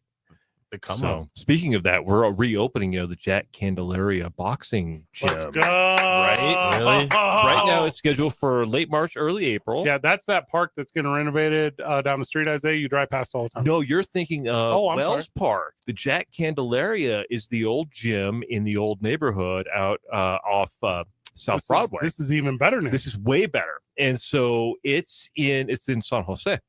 Ah, And it's where Johnny, Danny, all of the guys who ever fought, and all of the greats who won the Golden Gloves championship, Stephanie Jaramillo, they all came out of that gym back in the day. And it just got old, and as buildings do. It was a Yes, 50-year-old people. city building. And we finally were able to get some money together and really improve that building. And it's gonna have a new ring. It's going to have seats. It's going to have a full gym, men's and women's locker rooms, which is like a total step up. 'Cause Yeah. It used to just have a men's locker room, Well, on the list of and then a full kitchen and a little park. So the guys can make their meals, make their high protein meals right there with their trainers. well, It's going to be a real gem of a city facility. so the women's locker room is an interesting point that you're making, because you mentioned like Stephanie Armio and Holly Holm, obviously before the UFC, Jackie Chavez, Victoria. There's just so many female women boxers from Albuquerque. And people forget about Stephanie, that she's the other national Golden Gloves champion from New Mexico. Everybody knows that Johnny won the Golden Gloves, and that was what launched him. He won the national Golden Gloves. I think he was lightweight, flyweight, maybe. What was his best punch? all Yeah, he didn't have a bad one. He had like a signature. He would kind of do this. I don't know how to. You're getting ready to throw a you're hook like, at the if microphone. you're watching this on the video, he would kind of like cock his right arm back. It was like an underhanded little haymaker. Roy Jones. Yeah, like that. Yes. Okay. But it was like this underhanded haymaker that he would just go in Ooh. and he'd, block with his left, but keep his right moving. Stephanie is now on the state athletic commission. She is. And she has her stuff figured out. Yes. The overhaul of the athletic commission in the last 18 6 months, 18 is generous, but I'm gonna say mid last summer, where bringing in guys like Joe Cordova, who by the way, he's been around sports forever, but ran boys and girls clubs for 20 something years. Tremendous human being. Ed Manzanares going to kind of the leadership position there. There is, and now Stephanie obviously being a part of it. It is as good as it has ever been in the time that I've been a licensed promoter. And there's now more opportunity for combat sports in this state because it has proper leadership. And I know guys like Mo, my assist, are putting a ton of effort behind it. Mo I know definitely has, yeah. There's just a passion to bring that back. And if we were on a high horse situation, Dan, and this whole program was dedicated to combat sports, I would tell you how Vegas I get, Atlantic City I get, then it should be Albuquerque. You know, it's the one thing that we've always done well. Yeah. Just look at all the great MMA fighters that are coming out of here. Bones Jones, like everybody, right? Yeah. Well, great And professional. Great professionally. Only that. Right. In the ring. Yes. In the ring I knew fighters. See, I don't name drop him too much. Kind of Fred's gonna take me to deep water. You know how I get. It is a thing that we have been able to really, no pun intended, but punch above our weight, Yeah. right? And we've been able to really crush it at all the combat sports, wrestling, MMA, and stand-up boxing. There's probably 20 different world champions that came out of this town. And underserved is this state in amateur wrestling. There's only one varsity amateur wrestling program at the collegiate level in this whole state. Now there's some club teams, but I'm not trying to downplay them. But New Mexico Highlands University is the only one that has collegiate wrestling. Right. And it's incredible to me how those athletes, some of the best athletes in the world at this chosen, they have to go to Arizona or they have to go to Colorado or they have to go to Texas. And I go, put some money into it. Right. Just build create a thing. Yeah, and just even the hometown I came from over in Illinois, like I'm sure Fred can also attest to it from, St. Louis. It's not too often that you just go places and so many people actually like train to fight and are like trained fighters and do that in their free time and like do it as like a main sport. Maybe wrestling, but you don't see people just boxing and actually getting involved in MMA. There's gyms for it, but out here it's the norm. I've met so many people and they'll have their kids in it just as like an activity. There's kids who have no intention of going and trying to fight, but it's just like something they do. And they go to Jackson Wink or they go to these different gyms and it's like a skill, and you don't do it with maybe a self-defense, but you don't do it going out to try to, look and get into an altercation or go fight professionally. No, it's a sport like Pop Warner, right? Yes, and exactly. I think there's probably more kids here in New Mexico that are in boxing gyms than are in Pop Warner. There was for years that truth. Especially when like the Boys and Girls Club, before it was the Boys and Girls Club, when it was the Boys Club, it was known for boxing, like over there off Rio Grande. Yeah. And St. Louis, bad example, because I think it's the one that could maybe go toe for toe with Albuquerque as far as boxers, not UFC. But you talk about the Spinks boys, you talk about like all the individuals who came out of St. Louis in boxing, they're there. Philadelphia too, actually. Boxing, but it just fell off. It's not sexy anymore. No, it's not. And it's lost. MMA just took over and became the combat sport of choice. It's actually, I think it just plays better on TV. It's a very good TV product. It's a very good TV product. Well, and a very good in-person product. There's a promoter here in town. There's only like a handful of us in the state. John Judy does top tier, mixed martial arts stuff. Top tier. And it's an affordable ticket, $30. Yeah. Like, let's go. Who's doing the bare knuckle? I was going to bring up bare knuckle because I know some bare knuckle guys. So bare knuckle is wild, right? So have you been? Have you seen that? I've been ringside in multiple of them, and with names I can drop off the air. But it's a thing where that culture is not for me. It's a different brutality of. Like, you think you've seen blood. Yeah. You have not seen blood until you go to a bare knuckle fight. BKFC did some stuff with my pro wrestling. They have this cat, Matt Dillion, who like runs all the promotion stuff. And whenever they put the rub on Duke City Championship Wrestling, because they came in and did some in-ring stuff. And obviously, I'm drawing blanks now. John. Doesn't matter for the story. Keep going. Anyway, whenever they come out to the venue, their social media follows. Like, it's like a zealot audience where they're like, hey, Duke City Championship Wrestling is cool. Here they come. And I'm going to say that's where their value is they have super passionate fans. Oh, yeah. Which, I mean, when you're the only thing, John Dotson, that's what I was trying to come up with. But when you're the only thing in this market doing that, it's easy to be a star. But they also fun. It's interesting. It's something you won't see anywhere else. I think it's one of those things that I'm surprised the Athletic Commission even let it fly. And then they throw hissies about things like tough man competitions. They throw hissies about all these other things because, they don't like it in their opinion. Well, those individuals that were gatekeeping access to entertainment, they're no longer part of the commission. So does that mean we'll see more like caber tossing and things like that? I'm not saying we can't, but I'm saying it's, if all goes well, it could by July, or I don't know if the listener knows about 60-day session and the 30 days the governor has to sign, blah blah blah. They're redoing so much of that during the legislative session right now. And if there's the right bills, I know Mo's pushing for a lot more transparency, a lot more money, a lot more everything in that. And he could really change for the first time in, I'm going to say, a generation. Oh, I agree completely. How we have done combat sports and other kinds of just stuff that like you would see on TV, we might be able to just do here. I mean, there's all kinds of strange rules about how much the state takes in taxes and profit sharing, revenue sharing, that kind of stuff. And, we have the facilities, we have the fans. It only makes sense we would do it. Let's continue peeling back layers of this onion whenever we get back. Dan Mayfield is with us. He is my absolute favorite because Van's not here. It's 2 Men On 95.9 FM and AM 610, the Sports Animal. This report.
are these pistachios from? They are nuts. I'm loving these things, man.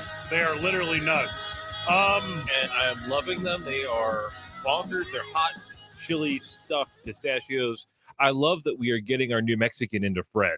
Yeah, he's into the chili pistachios now. These were some sort of Christmas gift that came to me, whatever, over the holiday season. Right. And this is a real story. I was emptying out like the truck after wrestling one night, like in my garage, and I threw them in the garage, and then they just sat in there like in the cold of the winter for whatever weeks. And then the 9-year-old in my life found them. And then I was like, well, these are now mine again. So These are amazing. And I'm going to, yeah, Oh. but I could find the origin. Van would know. I think Van has one too, but they're green. Oh, I know where I got them from. So I got them at Howie's Sports Page. oh, Yeah, so one of Nice. the regulars brought it in. But I could find out more for you because they are so good in my mouth. they're amazing. Isaiah, these nuts are so good. Yep. Oh, Yep. yeah. I have Isaiah's some in the too. other room here, Yeah. so he's just watching us snack. Now Yeah. he took a palm full. Oh, did Yes. you? Oh, yeah. Yeah, so I'm over here just And then he was excited for you to show up so he could just snack the whole time. Right. Now you don't have to carry the show anymore, Isaiah. Yeah. Every time No. the phone rings, he takes his index fingernail and picks one out of his tooth and then answers it. No, I use my tongue to do that one. We're talking about the world of combat sports. Dan Mayfield is with us. Dan, thank you for Yes. coming out. Oh, thank you. This is great. This is nice. This is a fun thing. You were talking a little bit about, or we, I guess, I don't want to put this on you. We were talking about the idea of really embracing the culture here in New Mexico. We're talking about the idea of making sure that state funds are used for it. And you're talking about Mo Maestas. And Mo Maestas, state senator, he's kind of been in leadership roles forever here in the state. Mhm.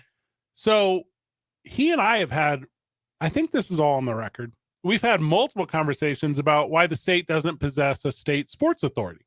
Like a state sports authority, in my opinion, based in tourism, not regulation and licensing. If it existed in a way to where, and I'll use like Jackson Wink as an example, bringing individuals to this community to live, work, and pray and worship. They're here to contribute professionally to what we're doing. And then the idea of organizations coming in and created spectacle events, right? Because I don't know if there's anything New Mexico is better at than spectacles, the New Mexico Bowl, Right. the balloon fiesta, Right. the state fair, We like do all of that really, really Yeah. well. the big Absolutely. enchilada down in Las Cruces. Like that's softball, Isaiah. I know you don't know about that. So, And then even the balloon event in Gallup. oh, exactly, the balloon event in Gallup. There's so many examples of how good we are at spectacle. Why is this not a destination for? Because we have the hotel rooms. Why is this not a destination for? Because we have the airport. Why is this not a destination for? Because it's a bucket list item for a lot of people. Why is this not a destination for the big UFC event, the big World Boxing Organization, the big WWE? And, you know, we used to be. Used to be. I remember I must have been 12 years old when my parents. Babers, Danny. Olive Agers. And I was 12 years old, or maybe 13 or something. And my dad took me to the pit to go see Butterbean. That's yeah. Do you remember Butterbean, I the know fighter? exactly who And you're for talking those about. who don't remember Butterbean, he was this gigantic WWE Hall of Famer. and yeah, and it was amazing, right? And it was like I think the pit had just as many people for that event as it did for any Lobo basketball. Oh, for game. certain more because you put them on the floor. Yeah, I think Yeah. so. And now the way that's set up and everything I'm about to tell you, this is state statute or ruling within the state athletic commission. If I try to run a pro wrestling show, I'm going to off the top give an appearance fee to a representative from the state. I'm going to pay the state to be at my event and watch my event. This is real. Because under sure you don't do any shenanigans, Fred. Hey, it's absurd though. This is the same regulation licensing that I go through is what barbers go through. And can you imagine someone from the state coming to watch you get your hair lined up? Like it doesn't make any sense. So there's a fee there. On top of that, there's a 4% ticket rate. This is on everyone. So every single dollar I sell, 4% of that dollar goes to the state of New Mexico to a not general fund. I don't know where the money ends up. And then from there, they hold on to it. Now, let's say I want to do a closed circuit, which is what? Pay-per-view. Let's say I want to do a live stream. Let's say I want to do television. And that's currently why Duke City Championship Wrestling is on public access television instead of like a KOB or whatever, because 10% of ad revenues go to the state of New Mexico off streaming and broadcast rights. What? Like that's That's absurd because you're other, not going other states don't do this. No. And that's why you're What do you mean? We're doing something different in I'm New telling Mexico? You're blowing my mind here, Well, Fred. I don't understand. And then when like UFC shows up 5 minutes before COVID and they run a big event and then they get slapped with a bill that they didn't expect. Because I mean, what's the gate at the Rio Rancho Event Center? A real number pre-COVID, $600,000, maybe eight, maybe 4% of that. Okay, getting weird. Now, also gross receipts tax on top of your food, beverage, and merchandise sales. So what's that? 7 and some change. 7.8125. Isn't that crazy? So now you're talking about like 11% of my total incomes plus 10% of any advertising revenues I made off like the pay-per-view purchases or incorporated branding. Makes it more expensive to do business here than anywhere else. So you don't do business here. Right. And that's why people go to Vegas. That's 100%. why people, we were talking about the Rumble in the Jungle. Mm-hmm. And have you seen the documentary about that? I don't know because there's about 1 million of them. Oh, because there's a good one out there. And it's like it interviews people who were there who knew the King of Zaire. Yeah. And how he just was like, you guys want to do a fight? Let's do it. I'll get you $10 million. And he just pulled that out of somewhere to just make it happen. Yeah, it exists. And it's so cool to know that they're like, that's how that happened, And we don't have anybody here with $10 million who's just going to do a big fight. John Jones could. Right. Oh, wait. But Drive me crazy. Well, if there's a state sports authority, they could help make that That's happen. the plan, right? Exactly. And then you do what? You use those monetary gains. And if it's up to me, get rid of every fee. Get rid of anything that's written in a rule underneath the statute, wipe it clean and go give me a simple tax code. Give me gross receipts tax and call it done. Like we move forward and I give it to the general maybe a little fund. bit of some safety code is important too. Well, ambulances, that kind of stuff. Hey, EMTs, give me medical professionals. Right. I want to do physicals. Make sure my referees are trained. The referees and the judges at ringside. Yeah. Make sure they know what they're doing. And you know this too, though, with USA Boxing or WBO or whatever. Yeah. Those are federal organizations, and they can come in and they supersede everything at the state level. So now you're not even regulating, and you go, "What is going on here?" I always loved it. I would talk to people at fights, and they were like, "I love this. I wish I knew how they could score it. I wish I could become a fight judge." The state offers classes. Correct. You can actually go. And you can take the class and get certified as a judge. You have to work for 20 years or something, doing like backyard fights and things like that, essentially, to really earn your stripes and get enough experience. But it's really not out of the realm of possibilities for you to become a professional fight judge, and you can be at it ringside at the next UFC event or the next big fight here in the state. There's just to kind of put a bow on them before we go to break. The way the current verbiage is, if you, Holly Holm, want to go professional as a boxer, you then are professional in every discipline of fighting. Yes, you can't be if you're a stand-up boxer, you can't be an amateur MMA fighter or vice versa. And what currently happens in the world as it occurs is you get these things, they're called smokers, they're undergroundy kind of, and you get all these gyms or whatever. And they're doing their own unsanctioned, unlicensed, and then you can't document any of that stuff. Well, it creates a black market. Absolutely. It's kind of like when cannabis was illegal. Isaiah, remember that when cannabis was illegal? Yes. Okay. And it created a black market of people who were selling it. And now that it's above ground, we actually have people who are testing it, making sure it's safe. It's we have regulated. People who are regulating it. People who are paying taxes on it. And now you have a lot of people who are trying to learn a new discipline and being punished for it because, like Holly, I think she could have really used a couple of amateur MMA fights. Oh, I agree. And then she could have come in and really crushed. Yeah. Not that she did badly by any stretch. She had one special night. Imagine if she could have had just a couple of nights of real practice in a real environment. She would have been so much better. And it would have helped a lot. We are on the same page in a lot of ways with this. Speaking of, how many years did you cover? 20 years, you said? Oh, from 1998 to 2011. Yeah. When you came into it in the late 90s versus when you left it in the early 2010s, it wasn't the same sport, right? No, it was. MMA had started to really take over. Yeah. But the other thing was that the greats Johnny, Danny were on their way Danny Romero. up. Yeah, they were on their way up. There was a lot of young fighters with a lot of promise. Holly was getting her career started probably around 2004 or 5. And there was a big push and a lot of excitement around, especially stand-up boxing. And we had a couple of promoters who were actually pushing that too. You know, you had the Fresquez production, and Lenny was pushing it, really having fights as often as he could. He was doing them here at the convention center. He was doing them at casinos. He was all over doing that. And over the years, I think other forms of combat sports just became more popular. You know, like we used to go to friends' houses and they would be like, hey, we're putting on Friday night fights, or there was somebody we wanted to see on a Friday night. And then it was, well, we're putting on the UFC 8, UFC 7. Yeah. You know, back when they were real new doing it. I don't even know what number we're on right now. I know it's like 200 or something. It's but way more than 200, isn't right. it? Yeah, we'll have to Google that. 311? Is it really that many now? 311? I think I remember watching like UFC 6 and just thinking, these guys are nuts. That's totally dangerous. And now it's just like, and now that's the default, right?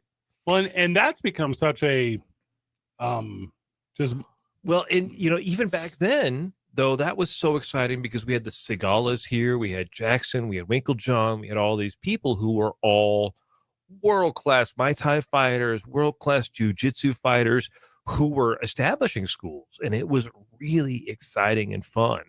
And now it seems like people now recognize this as a place to train. mm-hmm. They recognize our coaches as some of the best in the world, but we're just not having the events here like we could. We wrap up the conversation on combat sports in New Mexico when we get back. Dan Mayfield is with us because Van's not here. It's 2 Men On 95.9 FM and AM 610.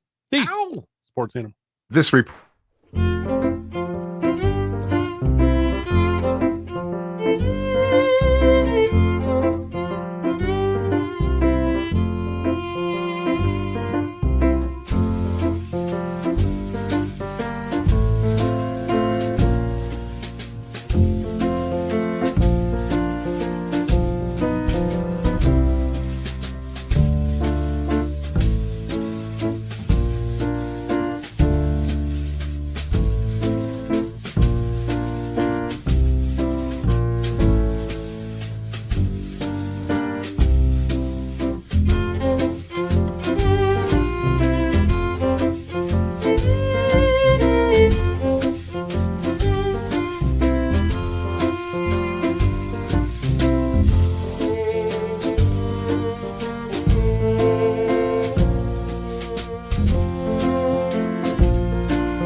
Welcome back to the program. Welcome back to Two Men On. Dan Mayfield is here. Dan, welcome. Thank you. I'm like the poor man's van.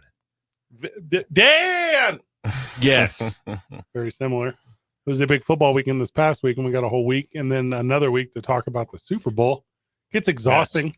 It is. You know, around my office, people are, you know, they're like everywhere where they're football crazy. Yeah. And my boss happens to be from Buffalo. Okay. And your boss is? Oh, she is. Oh, okay. No, you don't say. Okay. The head of all the construction division stuff at the city. Hey, when's that highway going to open up? What's up? Oh, that's state NMDOT. I'm actually going to a lunch tomorrow to learn more about that big project. Yeah. It's a 3-year project. What? Yep. And basically they're doing it to improve the bridges and improve the flow of traffic around the bridges, but not on the highway itself. So it's still going to be the same 4-lane, 8-lane highway. But it's going to be. But the traffic won't necessarily stop at Montgomery all the time now? That's the goal for the state. Because that's dumb. It is. Yeah. And so all the traffic going east-west on Montgomery and Comanche. This is Topgolf's fault showing up over there. Oh, yeah. Yeah, making such a splash. I blame that Starbucks drive-thru. 100%. And you can't go inside there anymore. I know. I tried. Oh, really? No, they changed it. Oh, man. So you got to use the bathroom at the McDonald's? Yeah, but they make you buy an orange soda. It's a whole deal. There's a whole thing. But yeah, they're trying to improve that. So that's a 3-year project. We have about 2.5 years left on that. Good news is they are on schedule, which is not always the case with those projects. But yeah, this you know, it feels like, I know to a lot of people, that the city is torn up and there's a lot of construction. Yeah, a lot of things happening. And in DMD and at the city, we look at that as a very good thing. That means we have money to reinvest in the community, to reinvest in the city. You know, a lot of our roads have a 20 to 30 year lifespan, and a lot of them are getting to the end of that. Right. So we are thrilled that we're able to repave a lot of them. Did you ask Donald Trump for any money? Did he give it to you? I think we're still waiting on him to pay his fees from 2016. In Mayfield's here. It's Two Men On 95.9 FM and AM 610. The Sports Animal.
Welcome back to the program. Welcome back to 2 Men On right here on KNML, the Sports Animal. Thank you for choosing us on a Monday. We know you don't have to. We appreciate that you do. Rock and roll. What do you have us watching on the TV here, Fred? This is fascinating. It's like indoor golf something? So this is the Golf League. We haven't really talked about it a ton yet. So we're on. I'm trying to figure it out. I don't know if there's any rules to this, but it's like indoor, like guys it's like they're playing it's like a simulator, but it's not. Yeah. Yeah, this is on ESPN, which I'll be honest, I don't watch ESPN a ton. But like it's always on here in the studio, right? So it's the Golf League. It's a SoFi thing. I think they do it only in Vegas, but maybe they're trying to tour it. But the idea is they hit it into a simulator and then through, I don't know, the magic of mirrors mixed with spider webs. I don't know how it works. It somehow it's pixie dust and something. Yeah. And then it ends up on a diorama or a life-size recreation. Putting green. And then they put it through. And do they play like 9 holes, 18 holes? I think if you ask me for like the devil, that's in the details. Right. I don't know. It's fascinating. And it looks like the kind of thing I would actually like go watch, to be honest. It looks like a live thing that I would go see, but I'm fascinated by it. And like they're treating all of these, I hate to call them golfers, put them in quotes maybe. I think they're golfers. Tiger Woods plays it, I think. Really? And yeah, it's all indoor and like this giant thing. And yeah, it's kind of fascinating to watch. And it looks like, what was it? Golden Tee was the game I'm trying to remember. Oh my gosh. I played in some Golden Tee leagues. Yeah. Oh, it looks like Golden Tee, but like you actually have to hit a golf ball. It's kind of cool. I don't know enough to tell you anything else about it except that, and this is going to sound arrogant, I could do it. Yeah. That's it. That's my final takeaway. I could be a professional at this thing. I will. I'll do some research and see how you and I we can get on the America's Cup team for that. And I'm like you, where it's like I'll go to anything, but I don't want to pay for a ticket. Yeah. So like, if you get me in there, cool. Like, right. Yes, libations, 100% yes. Right. Yeah, I want to check that out. It looks interesting. But I was telling you during. There's Tiger right there. Oh, that's Tiger Woods. Holy cow! All right, so Tiger Woods just hit a real golf ball that turned into an imaginary golf ball that then landed on a fictional island. And now he's mad at somebody and throwing fake golf balls at somebody. That is correct. And I don't see a Nike swoosh on his polo, so I don't know. Right. Yeah, there's something up here. Yeah, this guy has a Nike swoosh over this guy. So this is Rory McIlroy. Oh, another real golfer. Yeah. Huh. But those aren't golf shoes. He's just wearing sneakers. I think he's like got Jordans on. Maybe they have. I think they got cleats. Those are the kind of shoes that like the Duke City Gladiators have. They look like basketball shoes, but they got cleats on them, and they're for indoor turf. Now, update, Isaiah. This is going to break your heart. Rory just outdrove Tiger Woods. So your heroes have died. All your heroes are dead. Duke City Gladiators took a hiatus this year. Yeah, that's been an interesting one. There will be arena football again in New Mexico. Yes, so we're being told. I'm pulling for Mike Feets. All he can do to make the team happen, man. It's Mike Feets, and then I heard Bob Petrie is in the ownership group. Yep. And I know there hasn't been like a press release or anything official, so I don't really know what to put out there. But arena football will return. To be determined if it's the Rio Rancho Event Center or Tingley or whatever. One of the things that I have heard is that, and I'm hoping this is true rumor. Sure, if that makes sense. True rumor. Is that we had the nice field, the indoor field. Yeah, I saw that on Larry Barker. Right, and then that's a good joke. It belongs to the city of Albuquerque. That is correct. And that field might end up at the convention center, or it could end up at Tingley again. And I think the convention center might be a really killer room for that, because we could easily, we're drawing 25 to 3,000 people a game at the Gladiators. Well, you're talking about the event center, because when it was at Tingley, it was 5 to 6. Yeah. And that's pretty. The hard part is Tingley holds 18. Yeah. So it never looked like a huge crowd. But if we could draw 5 or 6 at the convention center in the big room they have there downstairs, it would look and feel like is it tall enough in there? Yes, I believe so. Well, that's a good question. So that's a where good, that might be the limiting factor. because you got to kick it. I don't. There are rules that if the ball hits the ceiling, Yeah. but yeah, there are. That's a very good question. Well, and you know what it's not is what it was 10 years ago. You know, using like the Rio Rancho Event Center for an example, it's the nicest venue in the state. It's a great room. Yeah. It's the nicest. And it's not this obstacle that I think people thought it was 10, 15 years ago. Because here's a wild thing. People live there now. It is not a far commute for people who live there. Right. It's still hard to convince Burqueños to make that trip. Yeah. You know, it's you might as well just tell them it's in Las Cruces or Santa Fe. Well, and that's the thing. If they have to drive past the Allsups they're familiar with, they ain't going. Well, I know that the Allsups in my neighborhood, the bathroom's on the back left. Yeah. But if I go to that Allsups in Rio Rancho, the Unacceptable. bathroom's on the back right, the slushy machine is on the other side of the register. Miss me. I am so confused, you know? I know with Isaiah, he said his Allsups has yellow handicap parking, but mine has blue. So I think we're actually enemies. Oh, actually, no, that just means he's from a different state. Oh, okay. Yeah.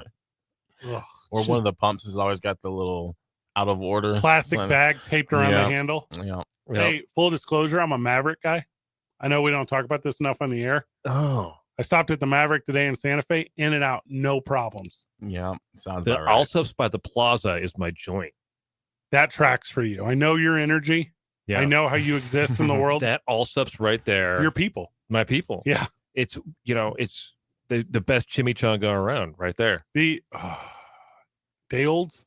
And also that particular Allsups, I don't know why, the best fried chicken. See, that's not Really? accurate. No, there are much better fried chicken places. It's pretty amazing. Unless the fine people at Allsups want to become a partner of the program. Then they have the greatest chicken of all time. Well, anyway, during the break, we were talking Oh, I'm sorry. about some football. Oh, And I got to say, it was really cool. My sister, I was saying earlier, she lives in DC. Yep. And the kids are finally getting to like young blood pay- kids. Yeah. Finally getting into football. And it's like a very cool moment. We had this whole family text thread going on Okay. Sunday. And my mom, who just had a birthday, she's 78. Let's she was go. and she was like texting with the 10-year-old. Happy birthday, I Mama was like, Mayfield. this is so great, right? That like for the first time we've got a team and the Commanders, they're not terrible. They're not the Commanders anymore. They're going to change that. Heartbreak. Yes, but at least there's a Washington football team. Yeah, good point. A Washington sports team that doesn't suck. The Nationals And had a run recently. The Nationals are all right. But it was cool that like to see my niece and nephew finally get into some sports stuff. Yeah. Right. Like seeing them like feel it, you know, like my sister's she's athletic, but not sporty, if that makes sense. Yes. Like she'll run a marathon, but she doesn't know who won the NBA championship. But Take me a second to come up with that. But she Indiana Fever. it was the Fever. I don't know. Is that even a team? I think Isaiah. Yes, they're a WNBA team. Who won the NBA championship last year? The Celtics did. That's right. right. Jason Tatum. You know, Yes. stud. But it's so cool now to see like the next generation of fans starting to come up.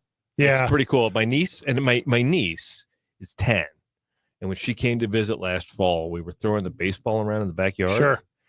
And I got my old Little League glove out. Of course. And she was loving it. And she was just like wanting to throw the ball. And I taught her how to throw a little bit in my own limited way. I'm not the best, most athletic person myself. You got a Tim Lincecum build. Yeah. Yeah. And I don't know who that is. But He was a pitcher for the Giants. Okay. He's made up for his size on the mound. Okay. Yeah. And so I was teaching my niece, and you know what she wanted for Christmas? Please say baseball. Glove. I love it. And I found her a black and pink glove. Of course. And I'm like loving like seeing her grow into that thing. And she's going to try out for her middle school co-ed baseball Let's team. go.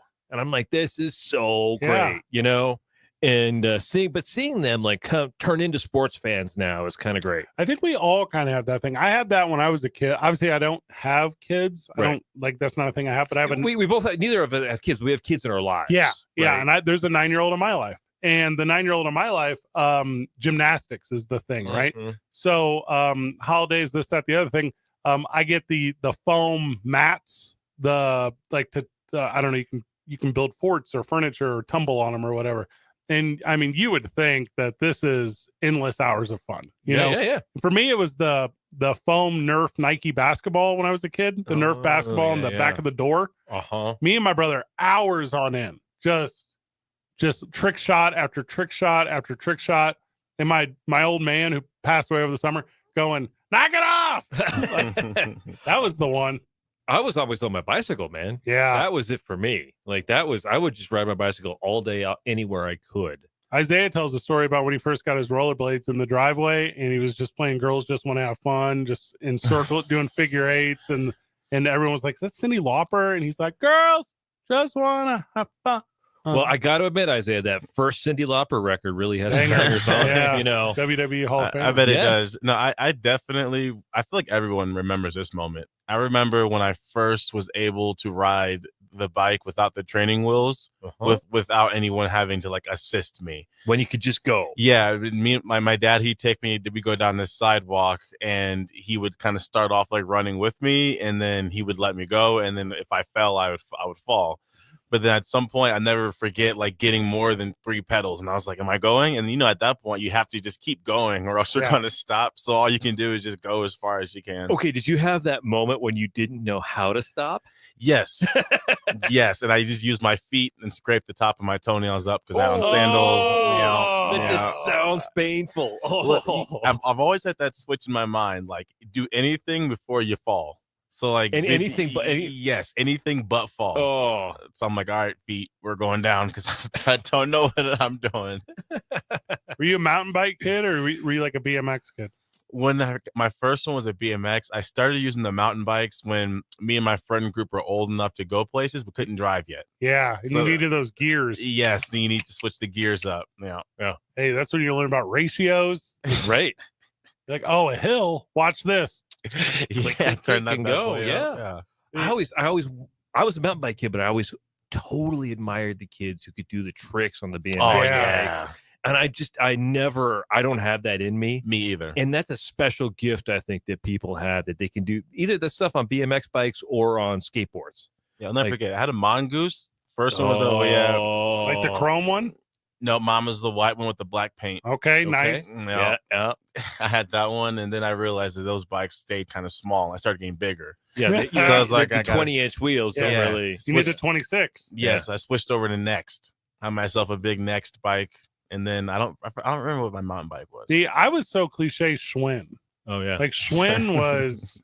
It was right there. Also, my favorite job of all time. I know this is a little distracting from where we're going. I was 16. And I was working at the Kmart and I would sit on the back dock and I would build bicycles. Wow. So that, you know, the bicycles that would go out on the little racks or whatever. They come in the box, take them out of the box and you, Huffies. Yep. So Huffy bicycles. Huffies and Murray's probably. Yeah, 100%. So they would show up and I would just sit back. I would turn the radio up, you know what I mean? And then I would just Allen wrench my way through like an entire work day of sitting on the back dock on a Saturday with, you know, the breeze coming in or whatever. And you're like, I'm living the dream. Like, sounds great fun. Now that you said Huffy, my bike, my big bike was a Huffy. It was not a Next. Next Huffy were smaller slapped. bikes. Yeah, and Huffy it was lime green. You know, my dad gave me the choice one day. He's like, all right. A lot of my friends had the little ripstick. Remember the little ripstick? You had to wiggle your back leg to make it move. My friends had one, and I was begging him for one. We get to Walmart, and he's like, all right, you can get that ripstick or you can get a bike. And I was so fixated on a ripstick that I chose a ripstick. And he's telling me the whole time how dumb it is to get one over a bike because I like going to my friends' houses. And it probably took me 3 days. I'm like, yeah, let's take this thing back. I want a bike. My feet hurt. Shows up, the wheels are all busted. They're like, are you sure you didn't use this? Yeah. I know we got to go to break, but I just want you guys to know, it did not take long. I was graduated to display barbecues. So I started making the display seasonal barbecues and patio furniture. Nice. So yeah, the Kmart treated me well. And hopefully you're still good with your hands. I'm so clichély Midwest. Like, it's embarrassing how easily everything comes to me when it relates to that kind of stuff. Over the weekend, I bought a new wrestling ring. So, you know, the ring we use for Duke City Championship Wrestling, very classic 4-sided ring. Uh-huh. And so I bought a 6-sided one. So I have a hexagon ring, I have a Nice. hexagon ring now. And Huh. it's the coolest 12 thing. by 12 by 12 16 by 12 16 sit by 16 by 16 by 16. And so we have to, we're going to move it down to Berlin where, my guys train or whatever. So I go and I rent the trailer and I put it in and I, whatever, we load the thing up and driving down and I got to back it into a gate that's, an inch bigger than the length of the trailer or whatever. And obviously I one shot it, you know what I mean? First time it. And the boys are like, what the heck? And I'm like, I told you, your boy can back up a trailer. Now you guys put this thing together. I'm going to take a restroom break. That was my move. That's Also, I'm the guy that's like, hey, I tell you what, I'll go grab coffees. when we come back from the break, I want to hear more about this hexagonal ring. It's the and coolest thing. I'll show you 'cause pictures. It sounds like it's maybe one step cooler than a square, but one step less cool than the octagon. 2 Men On 95.9 FM and AM 610 live with Dan Mayfield. Ow! The sports animal.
Welcome back to the program. Welcome back to 2 Men On, where how fortunate we have been today to be joined by Dan Mayfield because Van's not here.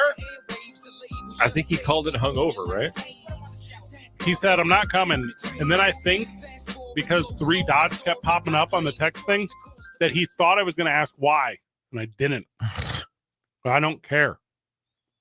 I showed you the picture of my hexagon wrestling ring. I was looking at that. It's pretty rad. It's wild, right? And it's Is what? it? So what? The ring you normally use, is that a 16-footer, 12-footer? Correct. Okay. 16 foot. So in pro wrestling, Isaiah, look at the live stream camera. Because So- most of the boxing Nice. rings, like a regular boxing ring, they're 12 or 14. On the low. So, and there's different regulations for all of them. So all And of there them, aren't regs. This is what I always understood, was it was one of the local knowledge promoter tricks. So, for example, Lenny Fresquez always knew that's a fame name, That- Isaiah. that Okay. Holly Holm, for example, she's really good inside and doesn't like to run. Yeah. So he would set up a 12-foot ring. He also knew that Johnny liked to run. Mm-hmm. So he would set up a 16-foot ring just for Johnny to give him some space to I love stretch that. out. And it's one of the promoter tricks, one of the little insider things that you can do. There's not a whole lot you can do as a fighter to help your fighter. I mean, it's just a promoter to help your fighter. No. But you can screw with the ring size and you can help them out a little bit. I'm going to tell you this. So, like, pro wrestling is the one I know most about. The WWE uses a 20-foot ring. So that's pretty big. That sounds huge. Yep. AEW, NWA, they use 18-foot rings. And a lot of indie promotions like mine, we use 16-foot rings. And it's not because we want a smaller ring. It's because There's not enough room to do anything. Correct. We can put more chairs in a place with my smaller ring. So my current footprint is 20 by 20 with my safety zone. And then because you have to, again, state regulations, you have to have a safety zone inside your ring. So Makes then, sense. I don't want thunder flying into the crowd and smacking me in the face. first of all, he would look specifically for you. Him and Tony. Yeah. He would say, Tony Davis, Turbo Tony Davis would come to your rescue. Uh-huh. And by come to your rescue, I mean after you took a couple licks. Right. Because that's pro wrestling. You can, That's great. you can go up there and peacock all you want, but the second it happens, going for the save. It gets real fast. So this hexagon ring, 6 sides. So it's got 6 turnbuckles, Uh-huh. which is too many. So the idea is we're going to use it for our anniversary show. That's going to be in June or May, whenever we. I love that you're announcing this here. This is awesome. I mean, This is great. there's no trade So- secrets here. What are you doing for the Super Bowl? So it's a great question. So we're at the Super Bowl, Right. and then so we end up every year. It's the exact same. You guys We're- go. So the Thursday before, the NFL tells you if you're approved, and that it's based like teams from the markets. They usually get approved, And Like, they're like 2 men on. Maybe we'll let one of them in. that literally it happens that way. Yeah, and it's me because I have like the history of going every year, and that's the thing that matters. Also, I'm not going to get this exact verbiage correct. It's like it's a level 1 security event or something. So like I have less of a checkered past than Van. So like background check wise, I can get in easier than Van. We can help them erase all those parking tickets. Well, even if like your report comes up yellow, there's so many people's who report comes up green where they don't Yeah. even mess with you. Right. Don't even bother. Now, this does not stand true for someone who wants to spend. Here's the real number I saw: $4,000 on a ticket. Wow. Is that what they're going for? Isn't that this year? nuts? Wow. The last 15 years of this thing have ruined it because it's gone from Isaiah and I started the show with this. It's gone from a sport. Isaiah, do you go too? I could have, but I'm going to plan to go next year. Okay. It started with in the 90s when this thing started to go to halftime shows, when this thing started to go to the spectacle that it is. You know, it wasn't marching bands or whatever. When it started to go to that, it was just drunkards and gamblers and actual football fans. Like that's who liked the NFL. And it's not that anymore. It's not like a 1%er thing. Right. Yeah. Once Beyonce starts showing up, it Correct. changes the whole dynamic. The whole thing is different. Yeah. And I think it really took a change 2004, like the Justin Timberlake, Janet Jackson, MTV produced RIP, like halftime Nelly performs kind of thing. And from Right. there on, because Michael Jackson performed in the 80s, Prince performed in the Madonna, like they all performed. so but they would do like Hey- 3 songs and then bounce. dog, your decade's off though. That stuff started in the 90s. Did it really? Yeah. And then Prince did it as recently as 2014. The One in the question mark? Rain? Yeah. Which was Wow. so sexy. That was amazing. That really is one of those that you can just watch on YouTube and just be like, oh my God, this dude was a master. Yeah. So we will see that Thursday before. Cause like I said, Yeah. everyone's kind of priced out of it. Like and it's a weird event now. I don't even worry about What are going. you showing me? All right. So I'm So- currently holding. My buddy Nico, tight pants Nico. All right. Who I believe I've met at your New Year's Eve party. He has him and some friends of his This is so stupid. the world's longest Oh, who's this girl? Hot Okay, Wheels okay. track. Don't go back in the phone. Oh, sorry, I got stay, excited. Stay on that one image. Yeah, here you go. This is the entire Hot Wheels track, and it is like 50 feet long of Hot Wheels track, and they have Wow. timing lights set up. There's a and a crash whole- zone. It's crash zone, a whole. It's like the Hot Wheels track you would have wanted to have when you were 10. Yeah. As adults, Nico built it. This is And- official Hot Wheels licensed track. This is not Dollar Tree track. This is the orange Hot Yeah. Wheels track that sticks together, not like and then when you would get in trouble with your dad. right. And my Hot Wheels track, and this one, my friend Tyson built the ramp for it. It's like I think it goes up 12 feet. Okay. That's And two so- me's. Yes, and so it's amazing. And we bet on the Hot Wheels. Why wouldn't you? Why wouldn't you? Yeah. And the only rule is they got to be brand new in the box. You can't screw with them beforehand. Right? Yeah. Modified. You can't modify them. You can't do anything. Got to be brand new in the box. Mhm. And we call different classes like trucks and cars before 1984 or something like Love that. We just try to have a mix. from films. Yeah, yeah. right. Yeah, you could do that. And then we bet on them, and we have a single elimination heats. But then, like when I show up to play, as soon as I pull mine out of the box, I also have a nail file and I just start on it. And you Uh-huh. guys are like, no. You had nail file a WD-40. Yeah. Yeah. I go, listen, I don't want one with a muffler on the bottom. Okay. I want a Right. flat, I want a smooth bottom. Yeah, just get one of the get a Matchbox car. That's so funny. Yeah. So every year during the Super Bowl, we have the game on. Sure. Why not? And but we just really play Hot Wheels cars all day. The if Great fun. we're in on the game, because I bought the move your flight insurance, Uh-huh. I'll move my flight. We'll come back the next day. Okay. If we're not in on the game, You're coming to play Hot Wheels I'll with come us? back that morning. We'll play Hot Wheels with you. Love that. I love that so 'Cause- much. It's the best thing to do during the Super Bowl because it's like if you don't really care about the teams, but you want to watch it, you want to see some of the stuff. It's a great way to like stay occupied and then also play Hot Wheels. Let's talk. And then Daniela makes the most amazing pozole. So hey, I don't know her, but I've heard about her pozole. it's amazing. When we get back from the break, what if you don't like either of these teams? It's 2 Men On 95.9 FM and AM 610. Dan Mayfield's here. The sports animal.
Welcome back to the program. Welcome back to Two Men On, where Dan Mayfield's here. Oh, Dan, Dan welcome. Mayfield, the poor man's Van.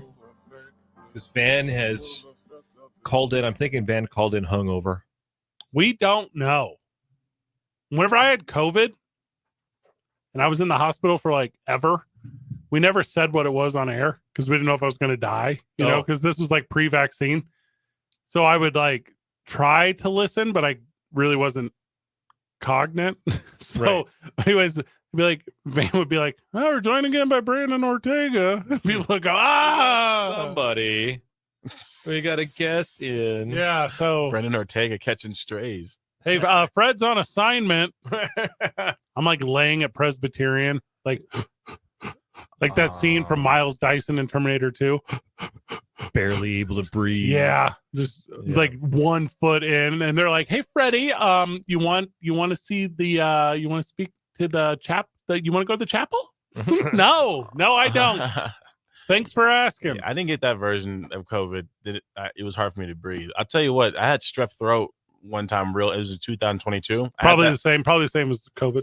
It was so bad. My throat was so swollen. It's like I could feel my tonsils. Gotta get the steroid. Oh, yeah, I eventually went and they gave me a shot of penicillin to the hip, and I broke out in hives for the next week. Hey, I'm allergic to Are that. you allergic to it? I never was beforehand. I don't know if they gave me just such a strong dosage. Hey, amoxicillin every time. Yes. You give me penny, and I'm gonna get thrush. And Yeah. I'm a grown man, and I don't need to have thrush.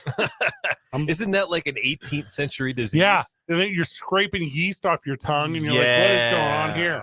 Miss me. You know what I like? My biome. Right. Your healthy bacteria that keep you going. Yeah. Yeah. And you know how I got that? Lots of years of poor decisions. Idiots in medicine. My fiance is a pharmacist. Oh, All you learn all about all the good Dog. stuff. And then all the things I say, she's like, "Here's why you're wrong." Like, Mhm. "Ah, I guess you know Shut that up. stuff on. Shut up. Stuff. it's radio. Necessary embellishment. Idiot. She's not an idiot. I don't know why I went there. Dan Mayfield's with us. During the break, we were talking about We're going to talk about what do we do if we don't like either you of know the what? teams in the game on Sunday. I'm going to tell you, though, this is the real answer. You couldn't care at all about either team. Nope, that's not the answer. The real answer, you ready? Just pull for your square. Like whatever square. Like you need a 7. You need an 8. That's Isaiah's like, what are you talking about? Super Bowl squares, Isaiah. That's what I'm talking about. We got some of those going on. Can I hand you some cash? What's up? Yeah, exactly. You want in on some of that action? I want to. It's a fundraiser for. I think it actually might be high school wrestling. And believe it or not, and I'm super in on this. Yeah. I love Super Bowl squares. Yeah, I will talk to Danielle tomorrow. It used to be a thing where you couldn't really talk about it openly. Right. It was like real. Mm-hmm. No one ever really cared. I don't know how that idea came up. You know, all I know is I got a 4, 8, 12, and 16. If you see the pattern there. Yeah, I do. And none of those are great. No, that's terrible. But whatever. I'm that's how you stay invested. Set up your prize picks. Like do a thing where you're rooting for an outcome. Because if you're like me, because I'm the guy, like if you gave me a hat, like I currently have an Albuquerque Dukes hat right here because I mess with them. If you gave me one that just had the NFL logo, I'd be like, that's fine. Like that's what I don't root for a team. I root for a good game. And that's the most boring answer in all of sports. When I was like 10, the original Bears Patriots 84, no, it would have been 6. 85 was the Bears championship year. Yep. And I was so excited and I got to I watched all the TV shows and the Super Bowl Shuffle. Yeah. And thought that Refrigerator Perry was the coolest guy ever. Jim McMahon. And there's all those guys, right? There was this whole defensive line that they had that was just so amazing. And then the next year, I was so excited to see the Bears play again. And game is on and finally get to see the Bears. And I'm like, oh, where's Refrigerator? And where's that other guy? And my dad was like, oh, yeah, they all got traded. Yeah, they're all gone. They're all gone. Yeah. And I was like, no. Don't love the player, love the jersey. Love the jersey and love the play, and love the game. And, go for a good game. When you're young and impressionable, you can get fooled. Every year, NFL Films would have put out those And it's the recap of the 1992 Seattle Seahawks as Warren Moon drops back. And it's the slow motion of the football going, in a spiral. And then it's whoever jumping up, making a grab. And then a slow motion of a field goal being missed by like inches. 100%. And then it's, because you just saw two sad things in a row. It's a 90s pretty cheerleader, which by my definition, 90s pretty is the prettiest of pretties. That's my opinion. And then it's, and it's there that, and then Steve Largent for some reason. And then at the end of it, you're like, yeah, I do sweat the Seahawks. Like, I'm a big Seahawks guy now. Right. Like, they got me. Right. That don't work no more. None of that works anymore. No. Because you can get anything you want all the time. Right. I can name a thing. I can have it right now. Right. Like, what kind of world are we living in? Amazon will provide it, or somebody somewhere has it on YouTube. Yeah. Already. Yeah. It's all good. It's pretty amazing. Spoiled. It really is amazing. We live greater today than kings of 100 years ago. It's incredible. I don't know. What is this hoodie made out of? Maybe you guys. It's some kind of space fabric. That's what I'm saying. Right. I could sweat for an entire day. This hoodie never gets wet. And you go, what is going on? This is not cotton. Well, I think we should have a support group for all the people who don't like either team. We do. It's Isaiah's place. It's called X. You can just put any vitriol out there that you want. Yeah. That's where Isaiah plays on the socials. Mm-hmm. Yes. And are you going to start a hashtag hate the Eagles, hate the everything? Like, yeah. Well, I'm 100% on one side of this thing. You can see the star on my sweater here. I'm 100%. That's a little bit Dallasy. Yeah, we definitely don't need Phil. I mean, anybody. If you don't, I thought Fred was going to go here with it. If you're a good person and you don't care about either of these teams, root for the Chiefs. The Eagles are terrible. Their fan base is awful. You don't want Philadelphia to win. If they win, then the fans are going to feel like they're. What if I'm just a closet Swiftie? No, you can come out now. I'm not. Yeah. I'm actually really not in the closet about that. No, it's the same. I love the Swifties. I like the fan base. I like anyone who's fanatic. I like that word fan. Yeah, about anything. Anything. They're very cancel even if culture. it is indoor golf. I yearn to be as in love with Taylor Swift as people who are in love with Taylor Swift is about anything. I wish I loved radio that much. I wish I loved pro wrestling that much. I wish I loved people in my life that much. Right. I don't have that thing. It's nothing compared to 2010 Justin Bieber fans, though. What are they now? Are they Taylor Swift fans now? No, but the Beliebers. They're the Beliebers. They still go real strong. Well, there's some historic fandoms that I don't think can ever be touched. The Beatles, Elvis, right? Michael, right? Like those were Madonna, Muhammad Ali, Queen. Oh yeah, I mean, like he's a guy that like I can, like people, and I totally get it and love it. I totally get it too. Freddie Roach. I mean, some of those Queen concerts. Freddie Mercury, Freddie Roach. I was you like, said Freddie Roach. I was trying to think of who Freddie Roach was. He's a boxing trainer. He trained. Who did he train? Recently, he was training Garcia like a year and a half ago, 2 years ago. But he trained. I don't want to say Ali. Queen was different. So, and you've been tricked a little bit by TV on Queen. Yeah, Queen was not a big deal until after Wayne's World. Yeah. So when Bohemian Rhapsody was on Wayne's World in '93, because that was like a B-side track. My friend had a shirt in college that said, "I listened to Queen before Wayne's World." Yeah, it got the rub, and then I think it is charted every decade because MTV put it on like the OC. Like it's been in a bunch of spots. Never mind, I'm talking about "Don't Stop Believing." Never mind, I'm talking that too. But that says that too.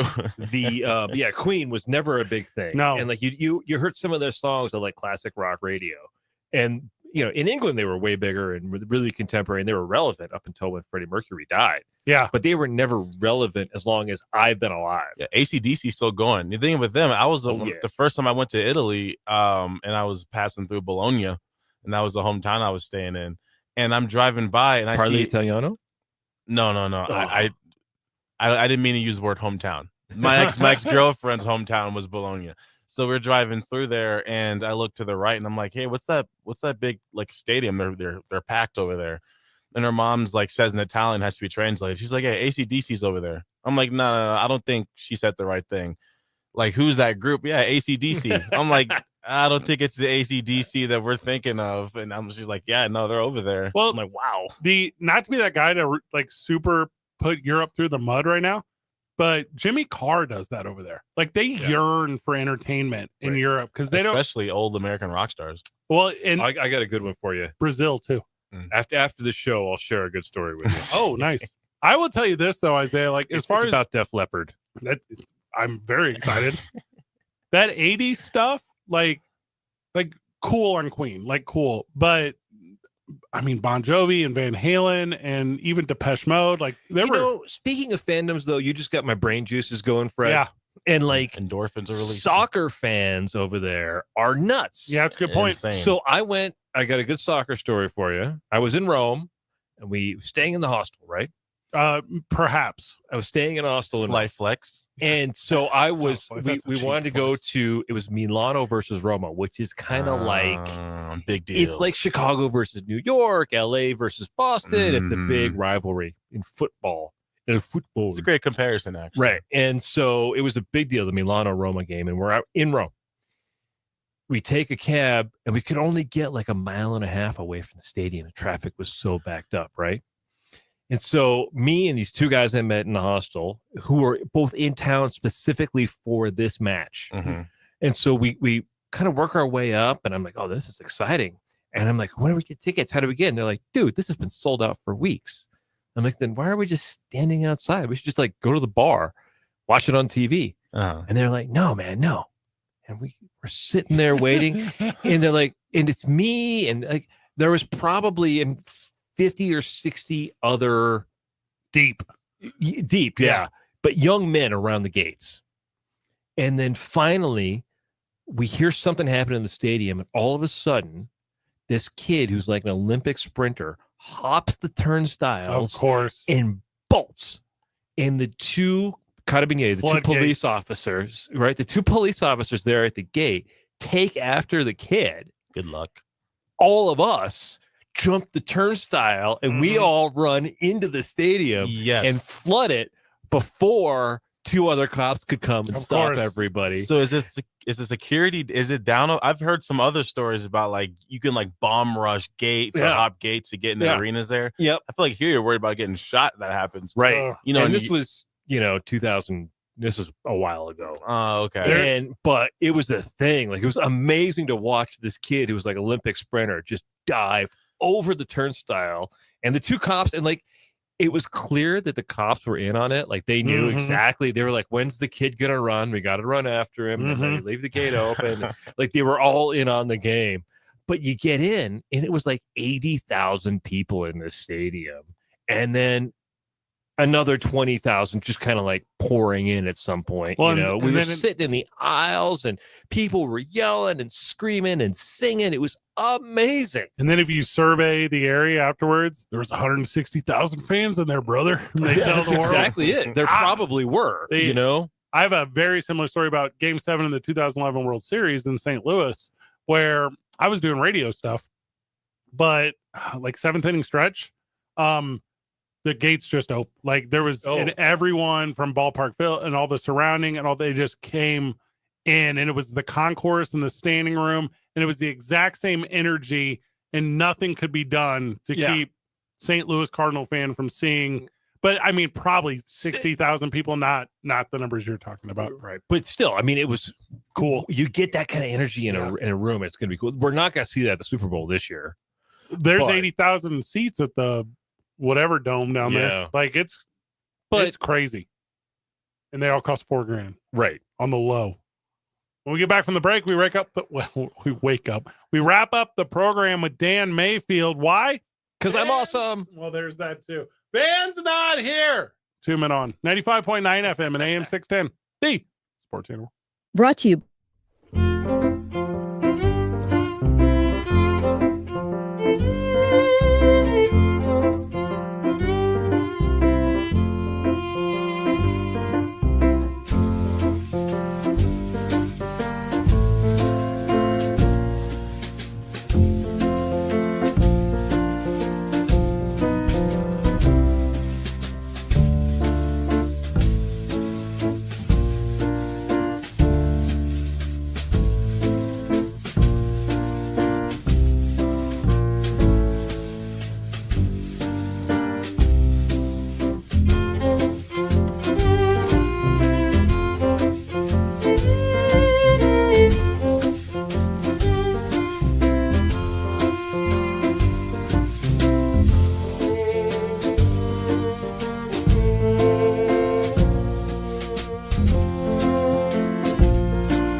Welcome back to the program. Welcome back to 2 Men On, where myself, Fred Slow, has been joined by Dan Mayfield for the last several hours. Dan is bobbing along to the music here that Isaiah is putting on.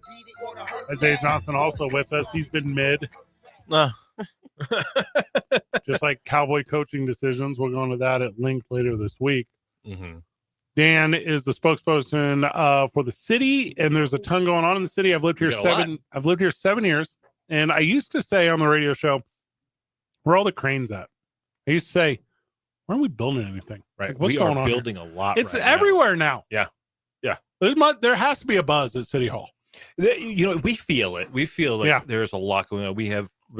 It is funny because all the big state money. There's such a delay. Yeah. From when you get the money, and then you have to come up with the idea for the building or whatever it's going to be. Yep. RFP, and then you do the RFP, and then you get an architect. Request for a proposal, Isaiah. And then you work with the architect for a year, and then you got to get a GC. Yeah, then you get the general contractor out there. And then they change. Yeah, right. And then you have to get all the permitting. You have to do all the stuff. Oh, now abatement because we didn't know about the paint. Right. And so you end up sometimes these projects that seem like they should be so simple take 6 years to get done because of all of our own internal stuff that we have to do to make sure we're using taxpayer money properly.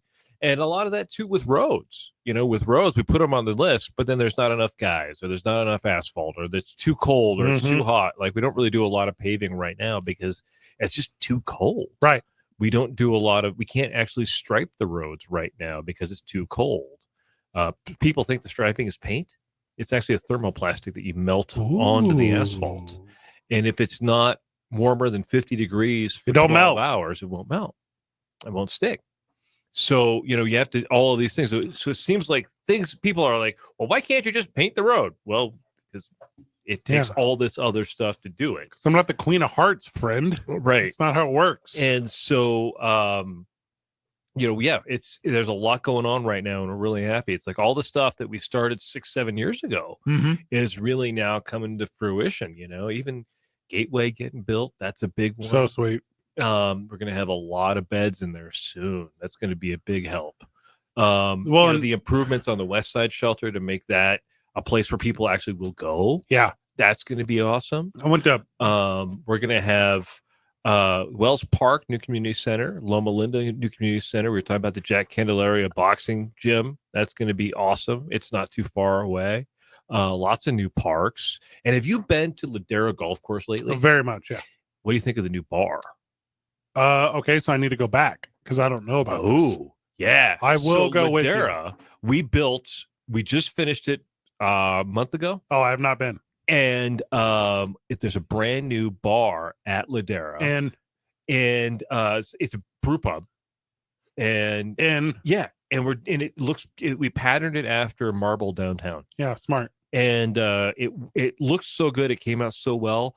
We're going to do another one at Arroyo del Oso. I will help you with your ribbon cutting. I will do that. Oh, you're in. I went to breakfast this morning with MLG. So we're up in. Just your old buddy. Yeah, my friend. Yeah, your pals. So I'm up in Santa Fe this morning doing a thing with the Santa Fe Chamber, and she's giving a speech and she's talking about the crossroads of compassion, but understanding that there is like a high need right now for individuals who are unhomed. And what you're talking about with some of these different centers and different options for people, it is just the wildest balance. It is. And I tell you what, I consider myself a smart guy, Dan, and I consider you a smart guy, and everyone I talk to about this, so you're the one. Yep, I'm the one. I don't know the answer. Yeah, we don't. No one has figured out the answer. But we do know that offering help is cheaper than offering, than not offering help, essentially. If you don't offer help, you end up with people who really need it later. Well, and MLG talked about this morning, talked about the pendulum of going from prevention to reaction and how you got to try to put that thing in the middle so that you're helping, but also, I don't want to use harsh language here, but you're in a position to where you're set up for success, and these are the ways to do it, right? These are we're opening. I think it's going to be February 28th is our tentative date. Wow. Our sobering center, which is 31. They're essentially tiny houses. Yeah. Pallet houses that are part of an alcohol detox center. It's at the old DMV area there off the frontage road. Yeah. And it's going to be so great. Like a place for people who have not had any structure in their life. And that's one of the reasons they struggle with addictions. They don't have any structure. Yeah. It makes sure they have that, make sure they have somebody there that they're accountable to, make sure there's somebody there who can help them get through it. And it's a short-term thing, but it's like if you don't offer those services, those people were just going to be out on the streets Struggling. really struggling, and then really need our help Yeah. in 2 years, 3 years. Yeah, high need is a very factual sentence when it comes to helping that portion of the population. And then I know you do a lot of volunteer work. Oh, my Fred, gosh, and you dude. know that if you didn't do that volunteer work, a lot of the kids you work with might not have one opportunities or possibilities to do anything. a phrase I always use when I talk about it in the times that I'm fortunate to talk about it is how fortunate I am to be in a position to help people who help people. Right. And it's the exact same people all the time. Like you move around the city and there's at or near 1 million people in the metro area. And as you move around the city, there's at or near a dozen individuals who are at everything that are Yes. trying at Yes. every They're single at every breakfast, every lunch, every dinner. It's awesome. It is wildly awesome. And more power to them. Yeah. Isaiah Johnson, thank you for producing the show. Of course. Thank you for your help, Isaiah. Of course, always. We're going to talk a bit tomorrow about the new Cowboys head coach because, well, it wasn't worth the airtime today. It might not be tomorrow either. I like but that. Dan Mayfield. And maybe Van will be back tomorrow, but thanks for letting me sit in. I'm not crossing my fingers. Dan, final words? Oh, just thanks for having me on, Fred, and call 311 if you need to know anything about the city. Oh, I like that a lot. Good job, everyone. Keep breathing.